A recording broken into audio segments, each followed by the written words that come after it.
Archer and the Devil.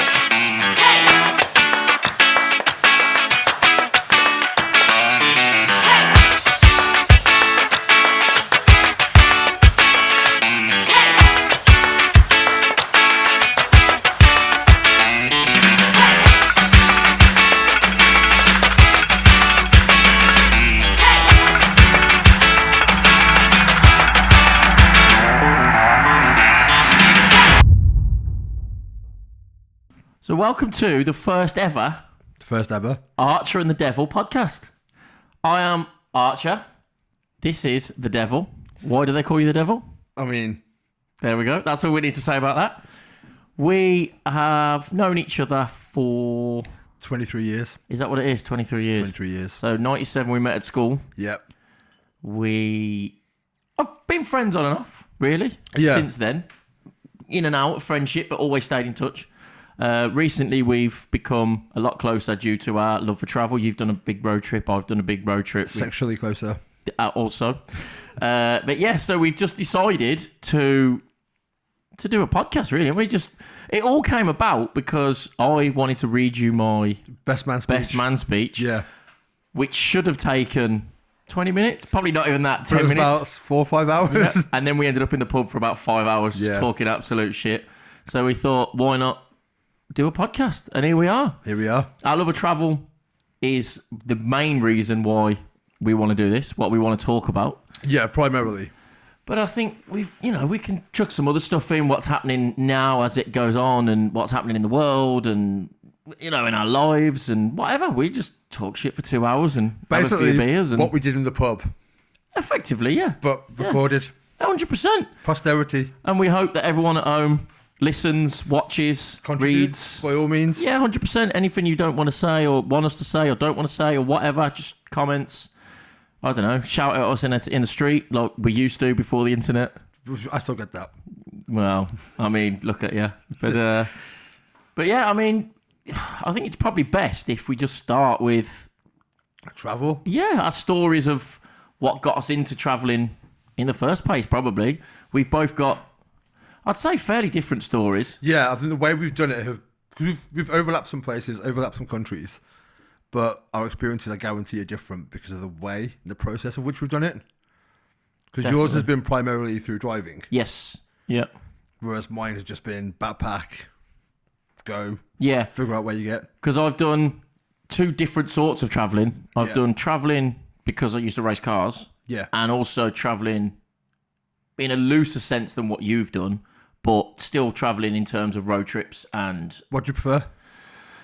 I'll be honest, you see more when it's a holiday style road trip. When you're racing, you get to go to all these different countries, but you literally see the racetrack, the road back. Is that because of do you feel like you're focused as well in terms of when you're racing? Yeah, I mean, it's long days when you're racing, so you're there from could be 8, 9 o'clock in the morning to 5, 6 o'clock at night, and you're exhausted. Then you end up just literally driving back to the hotel, finding somewhere to eat, but then you've got to focus for the next day. Yeah. So you get to travel to all these places, but you don't get to experience them. You don't really get to experience nothing. And it's a similar situation for the road trips. Certain road trips is you visit all these different cities. Like a lot of the road trips, it was a different city each night.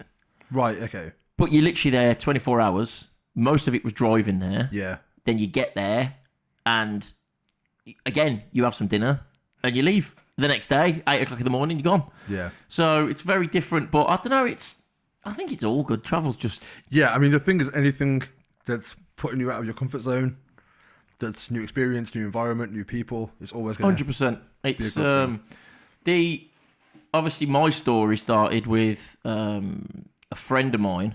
I invested some money into his business. Right. Naively. Quite a lot of money. What was the business? It was a car-related business. Right, okay. So it was a body shop, and I was helping him after work on my days off, that sort of thing, for free. And how old are you at this point? I don't know, 20s. Right, something like that. It was a good, I don't know, 10. A hot minute ago. Well, it was 2009-ish, 2008, 2009. Okay.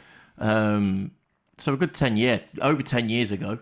I was helping him, and then he told me that he got these contracts for these big businesses. And Yeah. I said, look, I'm been helping you out for free. I want in. I want part of the business. I want to invest. So he said, yeah, okay, no problem. So off I went to the bank. Got a loan. Yep. £15,000 loan.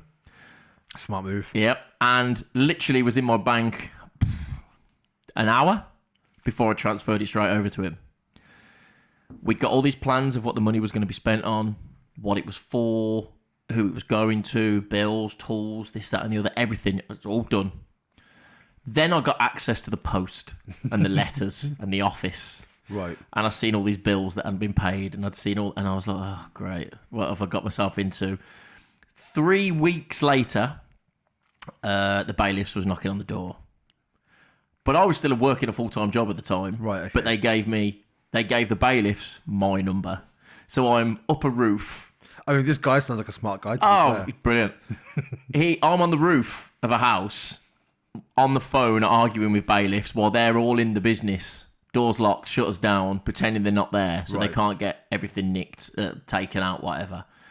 Anyway, he was supposed to be my partner, my passenger, as it were, on a road trip. It was a car rally around Europe. Right, okay. So it was... you've seen all the gumball and all the bull run and all that sort of stuff. It's just crazy amount of people. They come and go.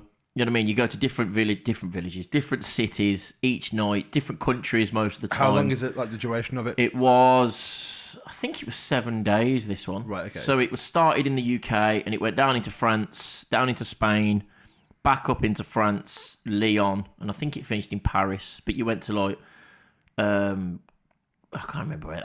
It's a long time ago. But I'd seen all this, and I opened this Max Power magazine. Do you remember Max Power magazine? Yeah, I remember Max Power magazine. And there was like a 4-page write-up in Max Power magazine that they'd done it the previous year. And I was reading through it, and I was like, this looks fucking incredible. Like, this looks amazing. And I got to the last page, and it was like £500 deposit per team. Now, sign up. I was like, fuck it, I'm doing it. Signed up there and then, paid for him, paid for me, phoned him the next day. By the way, we're doing this. He went, yeah, sound. That was it. It was supposed to be a bit of a stag do as well, because he was getting married the year after, so he was kind of doing it as a stag do. That's how he sold it to his missus. Right, okay. It was his stag do. A year ahead, but... A year ahead, yeah, but you know, it is what it is. And so, because he had a body shop, he was building me a car. So I said, well, use my car as a promotional thing for your business. I paid for it all. You paint it, you know what I mean, this, that, and the other, and we'll use that car. Yeah, cool. So I bought this car. It was a bare shell. Nothing on it. Sat in the corner for like 9 months. Anyway, obviously, he was all signed up. He took the money off me. 3 weeks later, he went bust. The business closed down. I was 15 grand less. Car down. Car down, money down, friend down. I got nobody to go with and no car. So I was like, great, now what do I do? So I ended up getting on the old Facebook and joined this group, like the group for the other people that was going. For the rally? Yeah, so everyone get to know each other and stuff like that before they went. And I just posted on there, look, this is my situation. I've got no one to go with. I've got no car. What can I do? I'm the most appealing passenger. Exactly, yeah. I've paid an entry fee. Yeah. What do I do? So a guy called Chris messaged me back saying, look, I'm in the same situation. Let me just shut this window. It's fucking freezing. I'm in the same situation. I've got no passenger. My passenger's dropped out, but I've got a car. Focus ST, all Golf livery, everything. I was like, brilliant, let's get involved. What was your car? It was a Peugeot 206 GTI 180. Top of the range, but it was basically a bare shell with nothing in it. So before we was going, they'd organised this thing at the Top Gear test track for everyone that was going on the rally to meet up, get to know each other about 2 months before the rally. Yeah. Then, obviously, when you get on the rally, everyone knows everybody, everything else, good to go. So I arranged to meet Chris for the first time, never met the guy. Bearing in mind, I'm going to be sharing a bed with him for the next week when we're on the trip. So I was like, right, okay, we got there. I had to blag my mate to borrow his car, and he wouldn't let me drive it, so he came with me and his missus. I drove around the test track like so nervous, right? Like I'm on the Top Gear test track and I'm driving like 10 miles an hour because in case of anything, and he's in the back seat going, slow down. But we got there, and I arranged to meet Chris and everything else, and then we got there and there was no sign of Chris. I was like, it must just be late. Bearing in mind he's from London and it's in London. Yeah. I thought it can't be that late. Anyway, about 3-4 hours later, someone turned up and I heard these cockneys talking. And all of a sudden I heard, the bonnet went up and it smashed the windscreen. And I was at the side of the motorway and I was like, please don't be Chris. Please don't be Chris. Please don't be Chris. I looked over and went, Chris. He went, Jake. I went, oh, shit. I said, what's happened to your car, mate? He went, he said, he'd done something the previous day, he'd changed something, but he took the bonnet catch out. Right. And he hadn't tightened it back down again. So he closed the bonnet. Strong but, start. But the latch wasn't attached to the car. So he's gone down the motorway, 70 mile an hour, the bonnet's flipped up. Smashed his windscreen, dented the roof. Yeah. The roof's got a big V in it, smashed to bits, everything, ripped the car off. So that was it. So now... This is 2 weeks before? This was about 2 months before. 2 months before, sorry, okay. So now I'm like, okay, so I've got no car. I've got a passenger that I don't know. So we... 2 passengers, 0 drivers. We're walking at this point. We're walking around Europe. I mean, you've paid your entry. Exactly. So I was like, right, okay. So then I thought, what do I need to do? I need to get my own car sorted. Because I had a van at the time. So I thought, well, I can't get my van. So I called in all the favours that I could, like everybody, to get this car finished on my drive. Because that guy had obviously had the body shop. That's all now gone. Yeah. So I'd got no workshop space, no ramps, no nothing.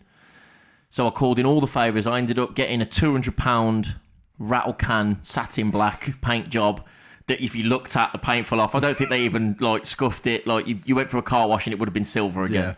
Yeah. I bought this body kit that didn't fit, so we had to cut it all up to make it fit. I bought these wheels that didn't fit, so it was just a disaster. But we got it all sorted. Literally the night before we left, we changed the cam belt on my mate's drive at 11 o'clock. I'd never driven this car. I'd never driven it. It come as like a parts car. Right.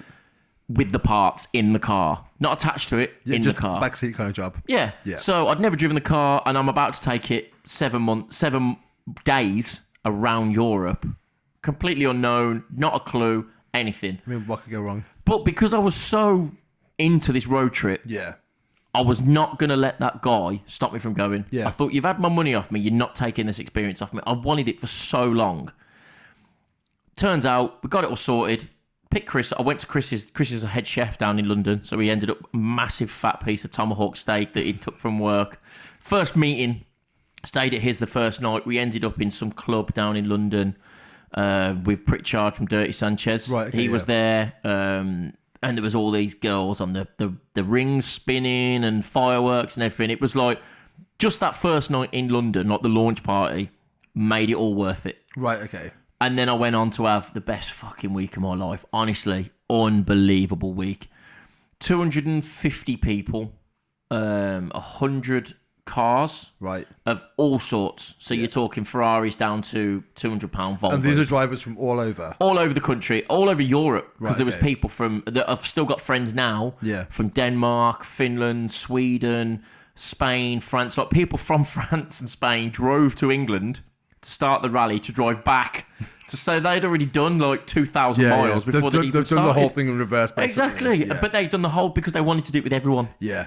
And I met some crazy people, like 18-year-old Irish lads that literally looked like they'd never been out of their house before, let alone the country. Dicks swinging everywhere, pretty much naked the whole week, running down the motorway in traffic jams, bollock naked, like just like unbelievable things that you've never seen. Like we was partying with these promo girls in nightclubs and VIP and all this mad stuff that you would never ever imagine would ever happen. Yeah. And under no other circumstances would exactly. And I'm thinking I shouldn't be here because of the shit that I've had to deal with and put up with getting here. I shouldn't be here. Did you not feel like you earned it more because of that? 100%. Every time, like the organisation for the rally wasn't great. Right. Okay. I'm not going to lie. It was woeful. How many years was it in by that point? 2, I think. Oh, okay. 2 or 3. I think there So might have they're been the still kind of third like year. to go along as well. But they took enough money to fat chunk of money off people. But I think it was a good 3 years in, I think. But it was what you made it, and that's what we soon. It's very much, which I didn't realise until afterwards. It's very much a social experiment, a road trip like that is, because you're getting lumped in with lots of different people from lots of different walks of life, and you've got people that are used to being the centre of attention, and now all of a sudden they're not. Like yourself. Not then, no. Right, back okay. then, no. Is that what gave you the limelight? Well, Is that what elevated you to?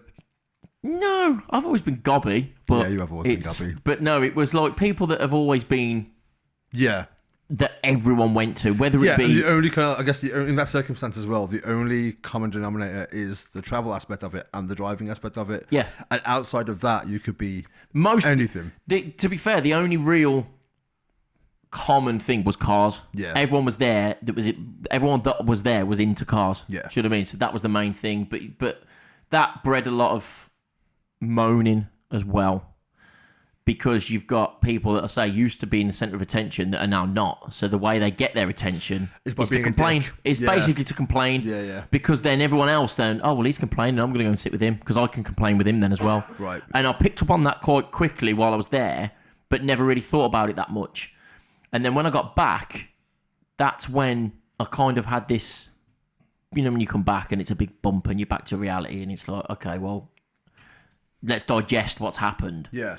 So you kind of sit there and everything kind of sucks back in, and you're thinking about what's happened. And I just made, I don't know I can't remember if it was consciously or subconsciously, but I just made a decision to be more positive, to say yes to things. Yeah. Because that's what I've done all week. Yeah. Literally, I've just done everything, gone everywhere. Everything's gone against you. Yeah, let's just go wild. Like, who's stopping us? Yeah. There's no one stopping me from doing what the fuck I want. So I started doing that when I got home. And I made a conscious decision to not put anything negative on Facebook, not to complain about anything. If anybody was, to cut them out and to stop them, like friends or family. If people just fucking moan all the time, I just deleted them. Do you still do that now? It's tough because there's a lot of shit going on. Yeah. Work-wise, this, that, and the other, where you do feel yourself getting dragged back into that frame of mind. I mean, yeah, there's never going to be a situation where you can stay positive. Like, life doesn't allow that. Not at all. But is it that one of those things that you have to constantly remind yourself of as well? I think, yeah, because I think if you don't, you will just fall into how you was before. Yeah. But I think that opened my eyes to, and not only that, the people that I met on that trip has changed who I am. Yeah. Now, like that trip, no shit, no cliche, genuinely changed my life. Yeah. Because the person that I was when I went before, the person that I was before I went to the person that was when I came back, is like night and day. Yeah. But and again, I don't know if it was consciously or subconsciously. I don't even know if I just went, right, this is what I'm going to do, or if it just naturally happened. I don't know. I couldn't tell you. But it became a catalyst. But it became that was the eye opener to the world. Do you know what I mean? That was me going, shit, there's a big bad world out there, and I've not seen a lot of it. Before that, I'd done, the trip to Spain with the missus, or the lads' weekend away. Or to be fair, I haven't really done that many lads' weekends away. I've never been on a lads' weekend away. I've been invited to a bunch of stag do's before, and it was never against the people getting married. It was just, I know me. And I know me in Marbella or Ibiza or those kinds of places just isn't going to translate well. So it's like, just save myself the airflow. I don't think I've done a couple of stag do's, but I've never been on like a lads' week away, just the lads. Do you know what I mean? But I've done the holiday trips. Yeah. But I'd never really travelled. I'd never really experienced that sort of thing before, and I think it just opened my eyes to the world. That there's more out there, more people, more experiences, more to do. Like. And then from that, I met a woman from Alabama, and we got like really friendly and like stayed in touch afterwards. Yeah. And she said, "Are you going to come over and do?" They'd done an American road trip as well, like East Coast and West Coast. And I said, "Oh, I'd love to." I said, "But I can't afford that. Like it was like, I don't know, it was probably the same again, like $2,000 or something like that. Plus you got to get to the States." Right. And she said, "Well, I don't really like driving." She said, "But I like the experience, I like the travelling." So she said, "I'll pay for you to come, but you've got to do all the driving." And I was like, yeah, whatever. So who's going to pay for me to go to the States for a week? And drive. A week later, I got an email confirmation saying she'd booked my flights. I was like, fuck, this is happening. So I got on the phone to the gaffer and says, look, I need a week off in so-and-so. And that was it. I flew over and we'd done East Coast from Miami. No, from... Where was it? It started in Atlanta, sorry. Right, okay. And then it went down the coast and ended up in Miami. And she booked an extra couple of nights in Florida Keys as well. So we got to experience that, drive along all the big bridges and all that through the Keys and all that sort of stuff. And then there was a West Coast one the same year, about 2 months later. She says, do you want to come do the West Coast one? I was like, again, she went, same situation. These are the kinds of friends you need in your life. Oh, 100%.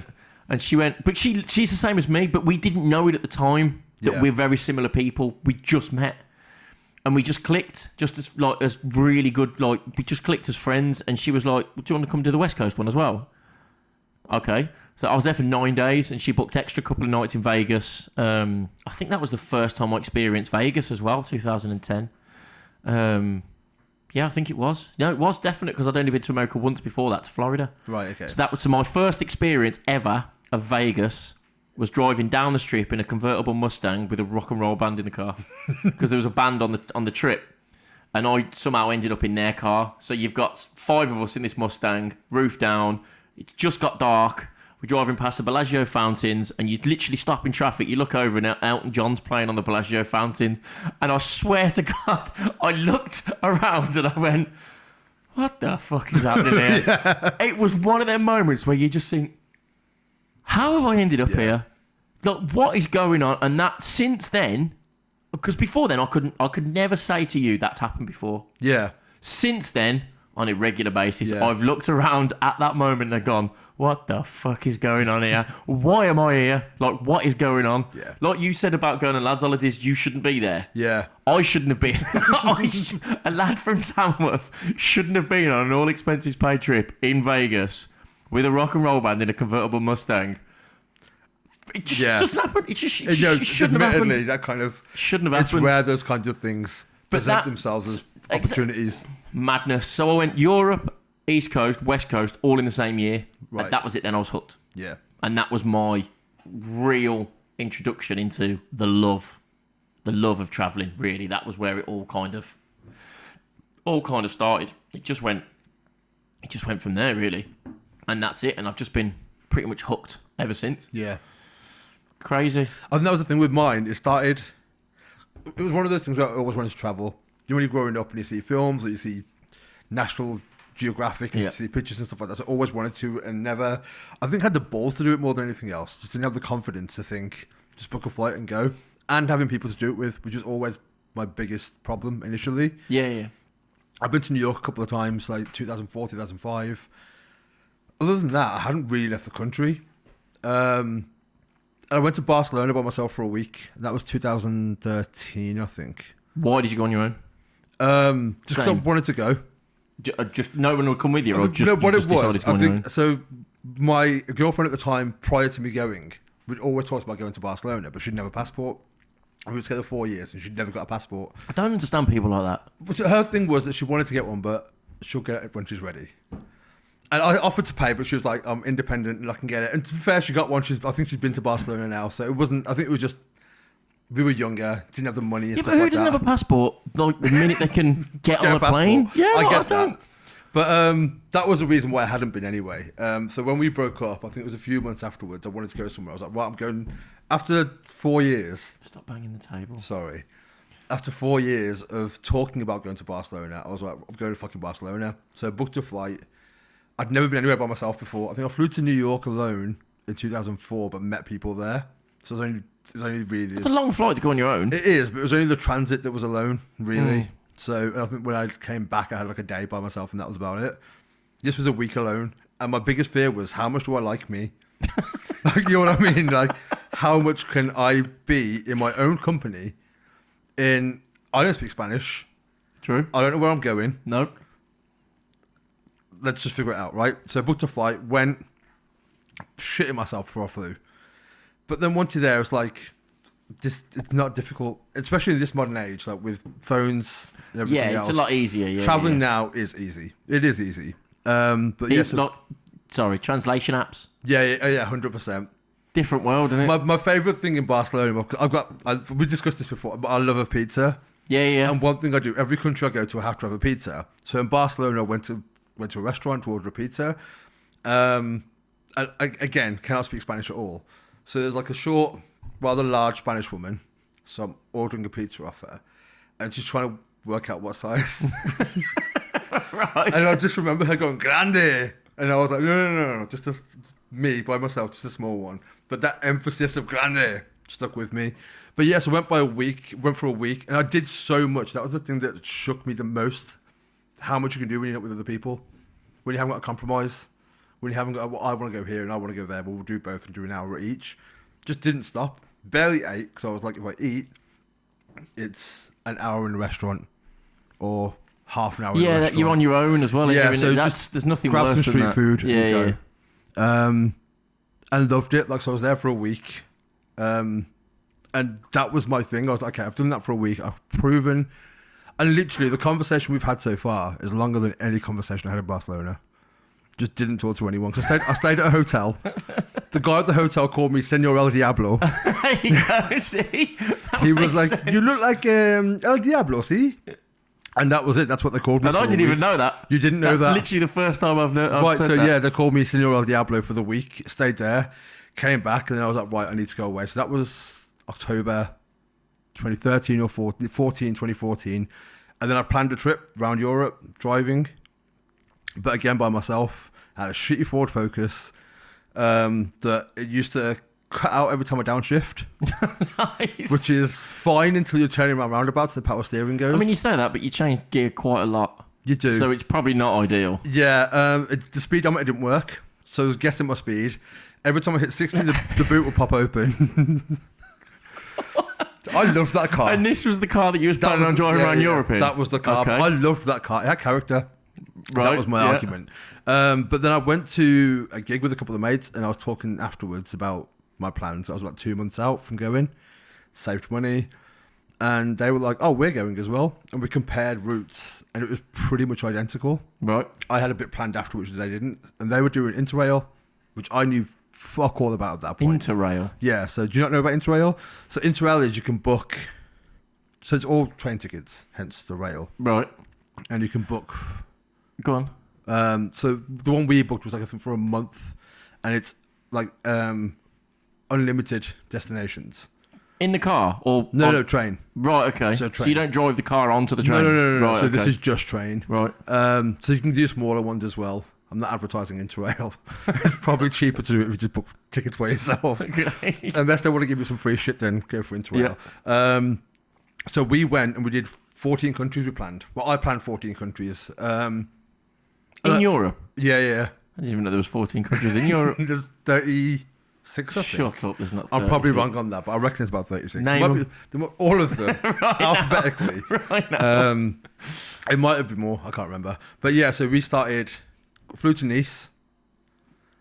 It was a night of the McGregor-Pacquiao fight. Not McGregor. Hatton? No. Don't know. There was a fight. In Europe, there's 44 countries. Oh, producer Robbie's saying as well. 44. Now 43. Oh, yeah, that's true. So there was at the time at the time of your road trip there was 44 countries. There's now 43. Why is there only 43? Because I voted out. I voted in. Yeah, but we're still in Europe. We're just not in the EU. We are still in Europe. Yeah, that's true. Yeah, that's true. Yeah, so 44 then. So there's still 44. And not so only that, but technically guy. the UK is 4 countries as well. So it will be 40. why did you have to start him on? This is why we haven't discussed Brexit. We're not going to discuss Brexit. Do you know, I thought it was an important fact that... It is. It is. So it was. 44. 44, and there's still 44. There's 44 countries in the European Union. No. There was. No. In Europe. No, because Norway and Switzerland are part of the European Union. So there's less countries in the Union, but there's 44 countries in the continent that is Europe. The first thing producer Rob has said, That is and look at the argument that it's caused. See what I mean? He's smashing the place up now. That's okay. It'll dry. It'll dry out. Absolutely destroying the place. Stop! That's how angry I was about Brexit. Stop mentioning the B word. The B word is now banned. Back to Europe. Right. Only Europe as a whole. So I did 14 as part of the story. 44 countries in Europe. Okay, yes. Unless you had the 4 separate ones from England, but carry on. Not England, UK. UK. Oh my God. England is still one country. Scotland, Wales, Northern Ireland. Deep breaths. Yeah? Okay, geography lesson over. 14 countries. So started in... Well, I'm counting... I say that. I'm counting Monaco in that. And Monaco isn't a country. It's a Principality. Principality, that's the word. Isn't it a country on its own? I think it's got a flag, but I don't think it's classed as It's got a royal family. The Vatican City is classed as... Also, it's got 2 names. What has? Monaco, because it's also called Monte Carlo. No, Monte Carlo's the No, yeah, you're right. No, Yeah. No, wait, is Monte Carlo the capital of Monaco, isn't it? No, it's the same. It doesn't have a capital. It's only about this big. I know it's... Monaco, officially, Uh-oh, the hang on. Principality of Monaco. Monaco is the Principality of Monaco. Of Monaco. I mean, that makes even less sense. That does make less sense. Monte Carlo's in Monaco, but Monte Carlo isn't... Let's save geography for podcast 2. move on. Tune in for podcast 2 for more amazing geography. And by all means, let us know on anything we're wrong about, which will probably be everything. Geography with Archer of the Devil. Now, before we carry on, I've got Uh-oh. the answer. Right, producer Rob's Oh, got an hang on. answer. Come on, Rob. And the question on Google is Monaco a country? Is Yes Monaco or no? a country, yes or no? And the Wait, answer is... wait, what are you saying? I think Monaco is a country. I think it isn't Okay, what do you think it is? a principality. Yeah, but what's a principality? Not a country. See what I mean? It's an independent city-state, which is a principality. It's an independent City-state. city-state. So is that what Vatican is as well Which then? is a micro-state of a country. What a load of bollocks. So, and is it classed as France or it's France, isn't it, or is it Italy? But it's right on the border. Located in Western Europe along the French Riviera. France borders Monaco on 3 sides. There you Yeah, go. literally people live in Italy and they travel to Monaco to work because it's cheaper to live in Italy and it's like 15 minutes away. Yeah, because that was my point with Vatican City as well. Vatican City is classed as...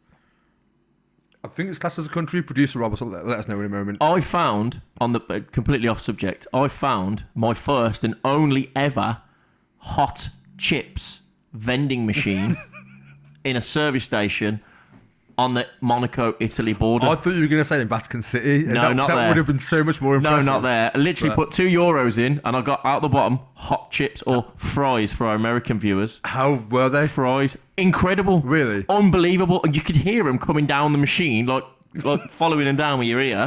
Each fry. I don't know how it works. Like, how would... Okay, but were there chips, like fat cut chips or skinny fries? No, there was like French fries. There were like fries, in a little okay. pot, like red hot. You can still see the bits of grease on them, like proper chippy chips, like French fries, chips. but out of a vending machine.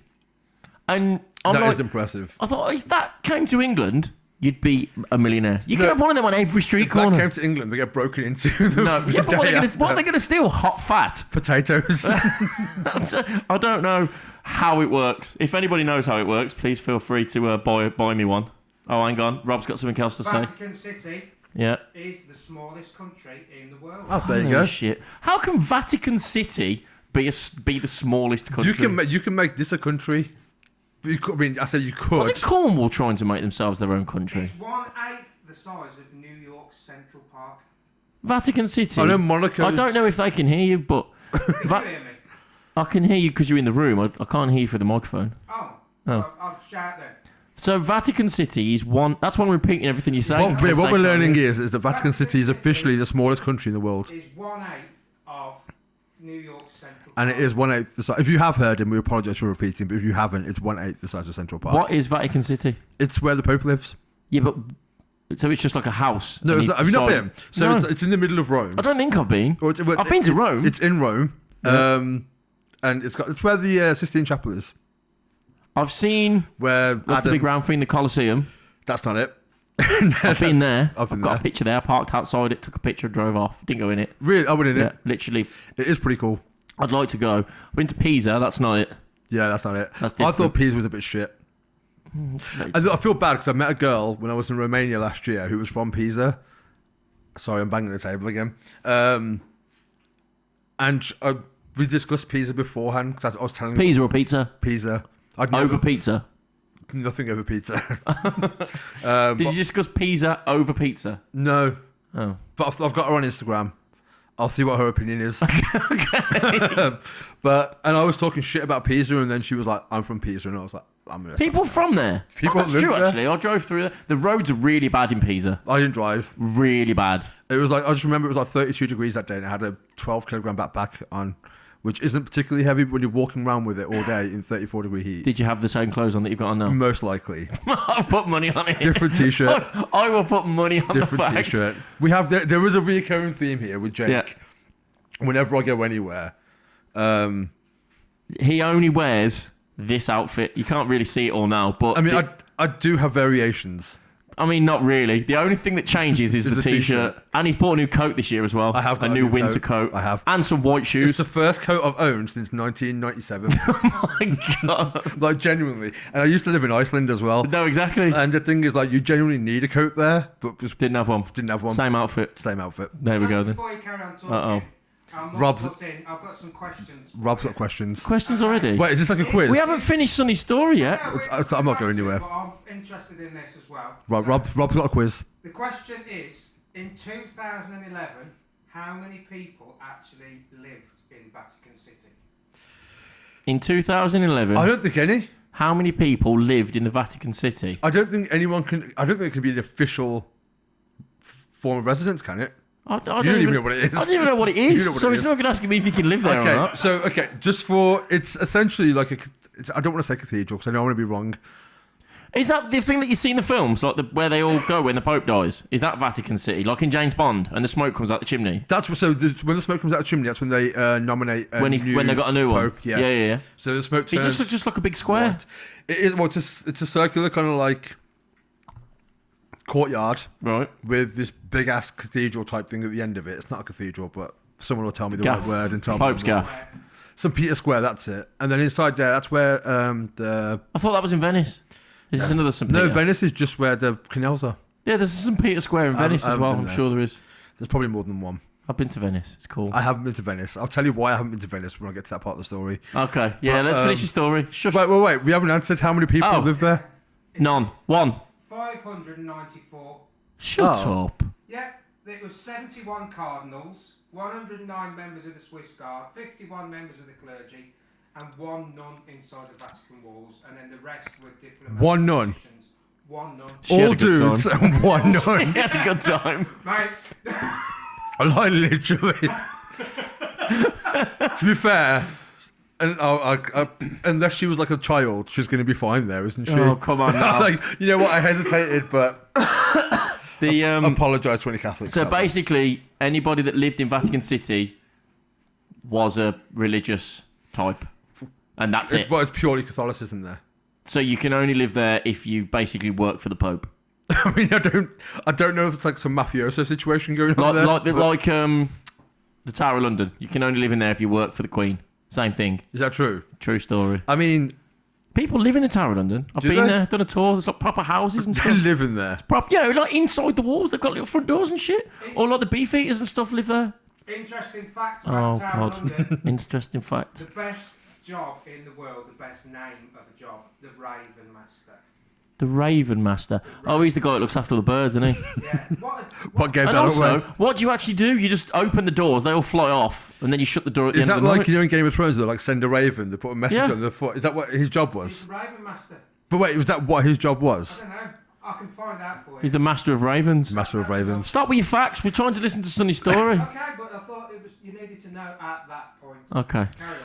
I learned something. We so- forgot where you was in the story. I now. haven't. I was in Nice going to Monte Carlo. Yes, you was. Yes. So I went to Nice. Then Yeah. I went to Monte Carlo. Okay. And the thing... Monte Carlo or Monaco? Well, Monte Carlo. 'Cause Okay. the main reason I went to Monaco was for the track. Yes. Being a huge Formula 1 fan. Yes. And my aim at that point was to get a car, rent it out, and drive the track. Yes. There's two things I realised that day. One, traffic generally goes against the way the race goes. Didn't know that first.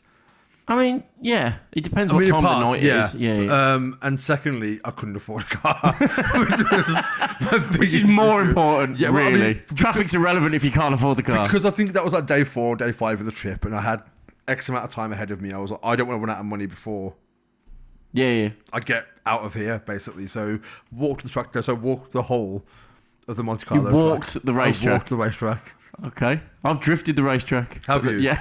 That's a much better story that we will come back to. Yeah. And then from there, went to Italy, did a few places in Italy, saw Pisa, a bit shit. Thought Rome was a bit shit as well, I'm not going to lie. I didn't see much. And again, I apologise to any Italians. Oh, look, Lake Como was awesome. Florence was awesome, apart from the Italian guy who stole my phone. Italy has the best service stations I've ever been to. Ever. Anywhere. Over the Well, States? bar 7-Eleven in the States. Gonna say. But in terms of Europe and European food and everything else, like every Italian service station is like a full-on Italian deli. Yeah. Like incredible. And Italian food is So good. arguably the best food. But also Italian is very, like, again, going completely off topic. French, to an extent, Spanish, you can kind of guess what words say. Like, you almost, like, if you look at something, you can kind of guess what it is. Italian, not a chance. Yeah. It's just a gobbledygook of letters. With Like, that in mind, God. we're going to use Google Translate, right. and what we're going to do is we're going to speak English into it, get it to translate the Italian, and then what the other person's going to try and say the Italian word, and you've got to remember it. That's the game. Just while we're doing Italian stuff. Right, So, okay, just quickly again, just in case you can't hear Rob. What's his name? It's good. producer Rob, we're playing a game where he says something into Google Translate in English, it translates to Italian, and the other person has to... I can't remember the start of your story, I'll be honest. So this isn't going to go well. I'm completely lost with it. I don't even know where we are. What's going on? Hello. It's hot in here, isn't it? I don't even know if they can hear you, Rob. I'm not going to lie. Like, there could just be a whole 5 minutes of silence, as far as I'm concerned. I don't know what's going on.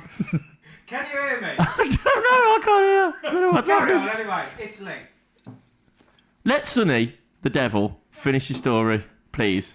Let him finish your story. Jake, can you come and get the dogs upstairs, please? Not really. What? I'm not listening to this. No, I can't, because I'm kind of sorry. We're getting interrupted. What's the matter? They're at the door, are you? They're fine at the door. Don't worry about the dog. The dogs are interrupting us. the two We large can't hear dogs. them. They're fine. Don't panic. Leave them here. Yes, they're fine. Don't worry about the dogs. The dogs are fine. The dogs are fine. Can we please hear the end of the story? So went to France. I just went to a few places. It was really nice. Good trip. So went to Italy.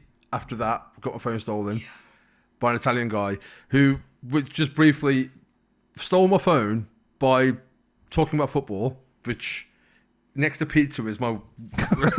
If you want to get me, pizza or football and you've got me. Yeah. Or boobs. Fair. Yeah. But we didn't... I couldn't speak Italian, he could speak English. So we started just naming footballers. And that was it. But That it was the worked. basis of And your at conversation. that point, because I was drunk, right? So at that point, I'm really happy how successfully I'm talking to this guy purely by talking about footballers. So he's saying footballers' names and you're just saying yes or no. That's it. Yeah, like players that play in Italy. So because they sound Italian, you think now No, thinking 'cause I you're know- speaking Italian. I know who the footballers are. And I was telling him footballers too. So I think at that point, like Mo Salah, who's like huge at Liverpool, played for Fiorentina. Right. And I was in Florence, so Fiorentina was Florence's Yeah. team. So I was like, Mo Salah, and he was like, see, he's like really happy. So I'm like, this is great. We're communicating. Like, European relations are better for this conversation happening. And then the way the conversation ended was that at the end of it, he came and gave me a hug and was pretending to tackle me. There's no ball there. He's just like pretending to tackle me. Right. And I'm like, okay, that's weird. And then he did it again and then walked away. And I was like, what a nice guy. And I was talking to these American girls about Barcelona. I've been to Barcelona. Let me show you some photos because they were hot. Go for my phone. No phone. And Pickpocketed realised you? when the guy was tackling me. Just The old distraction technique. And it worked. No way. Worked. So I'm furious at this point because I've lost my phone. But lesson learned. Yeah. Lesson learned. Which I'll get to as well. So from there, went to... My main thing was mountains. I love mountains. So I wanted to go to Switzerland and Austria. At that point, I hadn't climbed mountains, but I wanted to see them and look how pretty they are. Yep. So I did that. Went to Berlin, because Switzerland I discovered was really fucking expensive. Really fucking expensive. Really fucking expensive, which I didn't know. No. So I planned for, I think, 10 days there, which ended up being about 6, which kind of like opened up more time. I spent £40. £40 in Switzerland on 2 20 chicken nugget meals from McDonald's. for a pound a nugget, and they chucked in the chip for free. I have a question. Yeah. Was this one trip, or did you go back? No, I went for 2 people. Okay. I made the mistake of going, I'll get these, mate. Don't worry about it, because you bought them in France where it was basically free. Yeah. I'll In buy them in comparison. Switzerland, mate. No problem. £40 later, because it's Swiss francs, isn't it? Yeah. So you don't really know, because you've spent You don't euros. convert, yeah. You spent euros all week. You just think, oh yeah, sound, stick it on the card. Next minute, you get home, check your bank account, you're like, How were £40 they? for McDonald's. Just chicken nuggets. Nothing special. Top tip in Switzerland. Don't go to McDonald's. Well, use your phone to translate the money. Convert so you know what you're spending, because it's super expensive. It is. And I went to when I was super pretty, but super expensive. When I was in Interlaken, like I had a burger there, which was one of the best burgers I've ever had.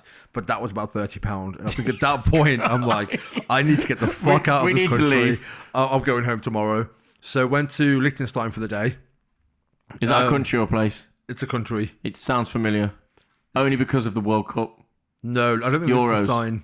Probably the Euros. Yeah. They're a really small country, but it's really beautiful. Went there for the day.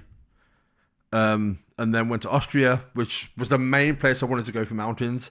And when I got there, it was about 6 p.m. and you can see the mountain line. I'm like, this is fucking awesome. I'm climbing that bastard tomorrow. Find my hostel, which is like the arse end of Innsbruck. Wake up, and it's that cloudy. Waste of time. No mountains. So I said to the woman at reception, like, when are the mountains coming back, essentially? Can you show me the mountains can you again, put them please? back? I'm only here for one day. And she was basically like, when it gets like this, you won't see them again for a week. Really? Yeah, so I went round the city and then fucked off somewhere else. No way. Met up with my friends again because they left before I did in Switzerland. So accidentally got a hostel, went into the room they gave me and saw my mate Danny's shoes on the floor. I was like, I know those shoes. I recognise those It shoes. had been 5 days since. If I see your clothes on the floor, to be fair, I'd know it was know you. it was me, I'd yeah. know you. I'd know you was there. Yeah. It's the Converse that give me away more than anything. It's the shorts, I think. Yeah, I was joking. Converse are like a really common. It's the shorts, I think. Shorts in winter. I've climbed Patagonia in these shorts. Not these exact ones. Don't but lie. in shorts. They're not short shorts. They're not like booty shorts. No, they're not. What are they called? Daisy Dukes. Daisy Dukes. Daisy That Dukes. that'd be. Not a good sign. Let's move on from that image. Yeah, let's.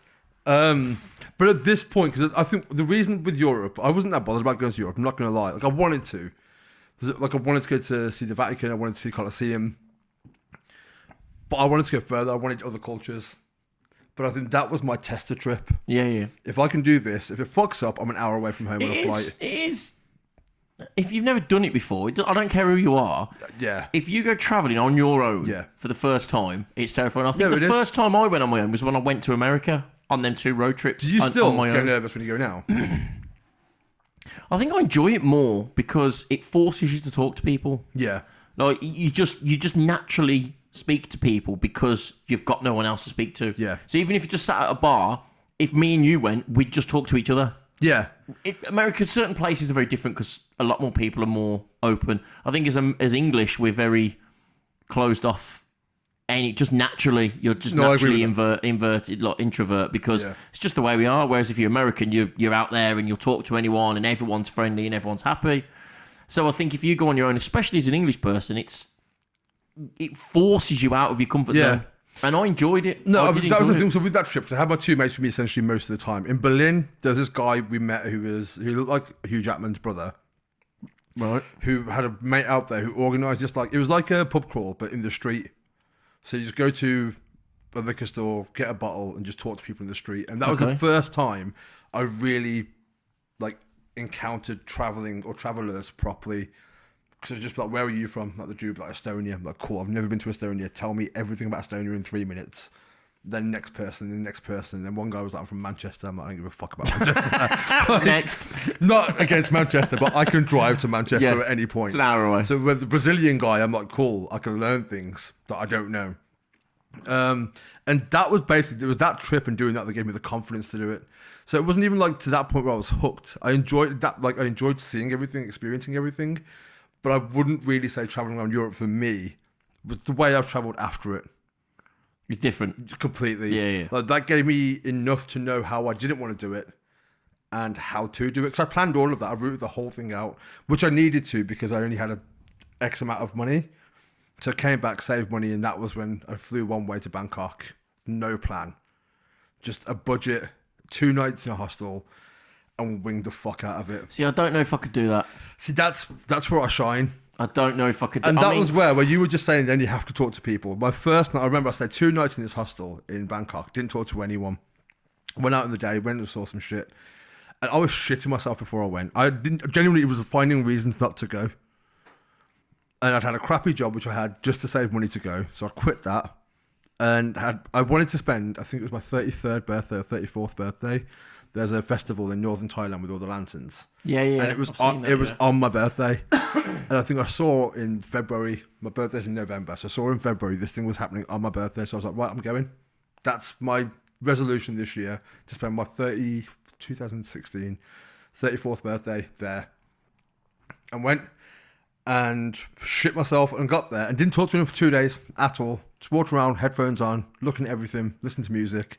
And the second or third night, there was a guy sat at the bar at the hostel who was like, "You look weird. Come and talk to us." Standard reaction. But that's all I need, isn't in. And once I've got one other person, I can talk to anyone. Yeah. But the thing is, if you came, not so much you, because you would just, if I said to you, "Do you want to sit down and have a beer with me?" You probably would. You wouldn't really think anything of it. But some people would be like, "Well, that guy's weird. He's probably going to murder me." I mean, you don't look the most. It'd be great if you could talk into the microphone as well. Sorry. You don't look approachable. Approachable is probably the right word. Yeah. The makeup. It depends. I think it's the height. Yeah. Is more intimidating than anything. It's just because we're both 6'4". Yeah. You're stockier than me as well. You've got the hair. You've got the whole Aquaman look about you. You can go fuck yourself. And I think approachable is you've got to be. I don't want to say brave, but it's not brave. You've got to be intrigued. It isn't. I will say, because I've had this conversation before, when you go to a wedding and there's someone who's like, "Oh, I've seen you around," like it's really brave or whatever it is, the word you want to pick. It's not brave. It's the same as every other fucker looks. It's only weird. Like, I don't get looked at where we live now, the town we live, because I've been here for 30 years. No, but you go 2 cities away, and everywhere you go. I mean, you say that, but I've walked around town with you, and other than hot girls, I've never walked around with any guy who gets looked at. So where people will look at you. So what and you're I saying notice is, it I'm more visually appealing than hot girls. On par. On par. On par. I'll take that. Because if you're with a hot girl, lads will always look. And I mean, lads will always look at if you're with if you're with your bird or your girlfriend or whatever the PC term is. If you're with your significant other and you're walking around town and you look hot, they will always look at the girl. Yeah. Always. Yeah. If me and you were walking around town, obviously we're both going to look hot. The lads will look at you. The lads will look at you as well. Is what I'm saying. It's the long hair. Do you think it is though? No. I think it's the whole. The thing is though, because it's one of those things where for me, I can't be surprised if people look at me. Because if I saw a dude walking around who was painted half green, I'm going to look at him. Anything that isn't common. Just for listeners out there, just a little disclaimer: the devil isn't painted half green. I'm not painted half green. He's not half Hulk. So for half Hulk, only half Hulk. Can I stop you? Uh-oh. Just for the podcast listeners. Oh God, what's this? I would like you to describe each other. Okay. Because if they're just listening. That's true. Okay. There are people who will just listen to this. That is a good point. Who may have no idea what that is a very good point, actually, because obviously we're doing it on YouTube as well. Feel free to check out our YouTube channel, Archer and the Devil. But we are doing a podcast primarily, and obviously we've got names, but nobody really knows. So do you want to describe me, and I'll describe you, or describing ourselves? I'll describe you, you describe me. We probably should have done this at the beginning. No, it's a good time to do it. Okay. I'm good. So you're 6'4". You're tall. You are taller than me. I'm 6'3". You're 6'4". Oh, okay. So you are taller than me. 6'4". Is this me? Yeah. Okay. Twinkly eyes. I don't really know. The problem is you look normal. Yeah, that's fine. Lots of tattoos. Yeah. You've got. Do you want to explain the tattoo on your chest? No, because they can't see it, so it doesn't matter. What does it say? It doesn't matter what it says. I have a tattoo on my chest. Fuck's sake. Why? I have a tattoo on my chest. Shoulder to shoulder, right? Yes, it goes from one side to the other. Yeah. It says never say never. Right. And what is that a reference to? It is a reference because it was around the time I actually... Right. So this Right. ties in with this road trip story. Okay. On the way home from either East Coast or West Coast, can't remember, you're watching the in-flight movies, etc. And I watched The Karate Kid. The old school one. No, with Jaden Smith. Smith, right, And at the end of said film, the closing credits song is a song by Mr. Justin Bieber. Featuring Jaden Smith. Shout out Justin Bieber. Featuring Jada Smith. It is, yeah. Called Never Say Never. And the whole song is about the Karate Kid getting knocked down, getting back up again, have a bit of fighting, yeah? Is it about him specifically, or is it a general positive Chumbawamba-esque? It is a positive song because it is, I know the song, but for Yeah. those that don't, No, so it's a positive song, but also the main reason is Never Say Never is symmetrical. When you look at it visually, it's two words the same and a word in the middle. So Okay. visually it looks symmetrical, it looks good. I like the song, I'm not going to lie. I also thought it's an end credit song. No one's ever going to listen to that song. No one's ever going to say, oh, that's a Justin Bieber song, ever in their life. and then how long was it after he released it as a single? About 2 months after having the tattoo done, Right. Justin Bieber decided to release the song called Never Say Never.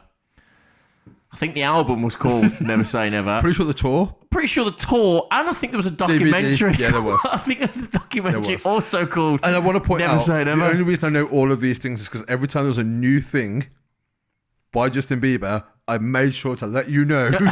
It's just, it couldn't have been a worse situation, I'm not going to lie. It really couldn't. It literally The thing is. is, I'm not going to lie, because at that point, I mean, that was young Bieber. That was 13, That was 14-year-old. classic Bieber. That's classic Bieber. Is that what we're calling it? I love classic Bieber. But, sorry, is a banger. They're all bangers. They're not all Bieber bangers. hasn't had a bad song. Yes, I mean, he has. Girlfriend's a bit iffy. But the rest of them, But no, sorry. And what was the other one on the album? Baby. No, not that one. What other one? The album with Sorry on it. Oh, I don't know. It's been a while. He was like a child. Was it Love Yourself? Possibly. No, that's one of his new ones. No, it's an older one. That was a banger as well.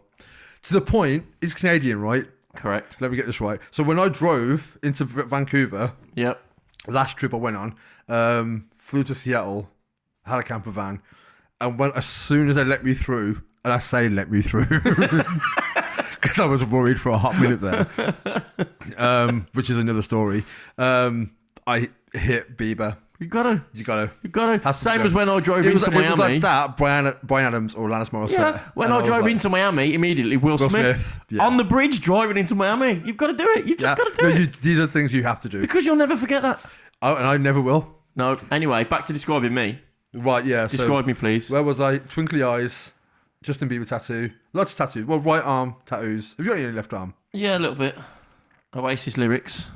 Right, okay. So I don't forget. That says 83 on my arm. Is that 'cause I you were actually born in used the year that. 83? Yeah, I actually used that as ID in Blackpool to get into a club once. 'cause Really? Straight up, I forgot my ID, and the bouncer on the door had got tattoos as well. And I said to him, "Why would I have 83 tattooed on my arm if it wasn't the year that I was born? It makes no sense." That is And he true. went, "Fair point. Get yourself in, lad." But And that your was it. racing card number is 54, right? 54. So if you had that on there, you couldn't really use No, that as a... I couldn't pass as 54 or born in the year 54. Yeah.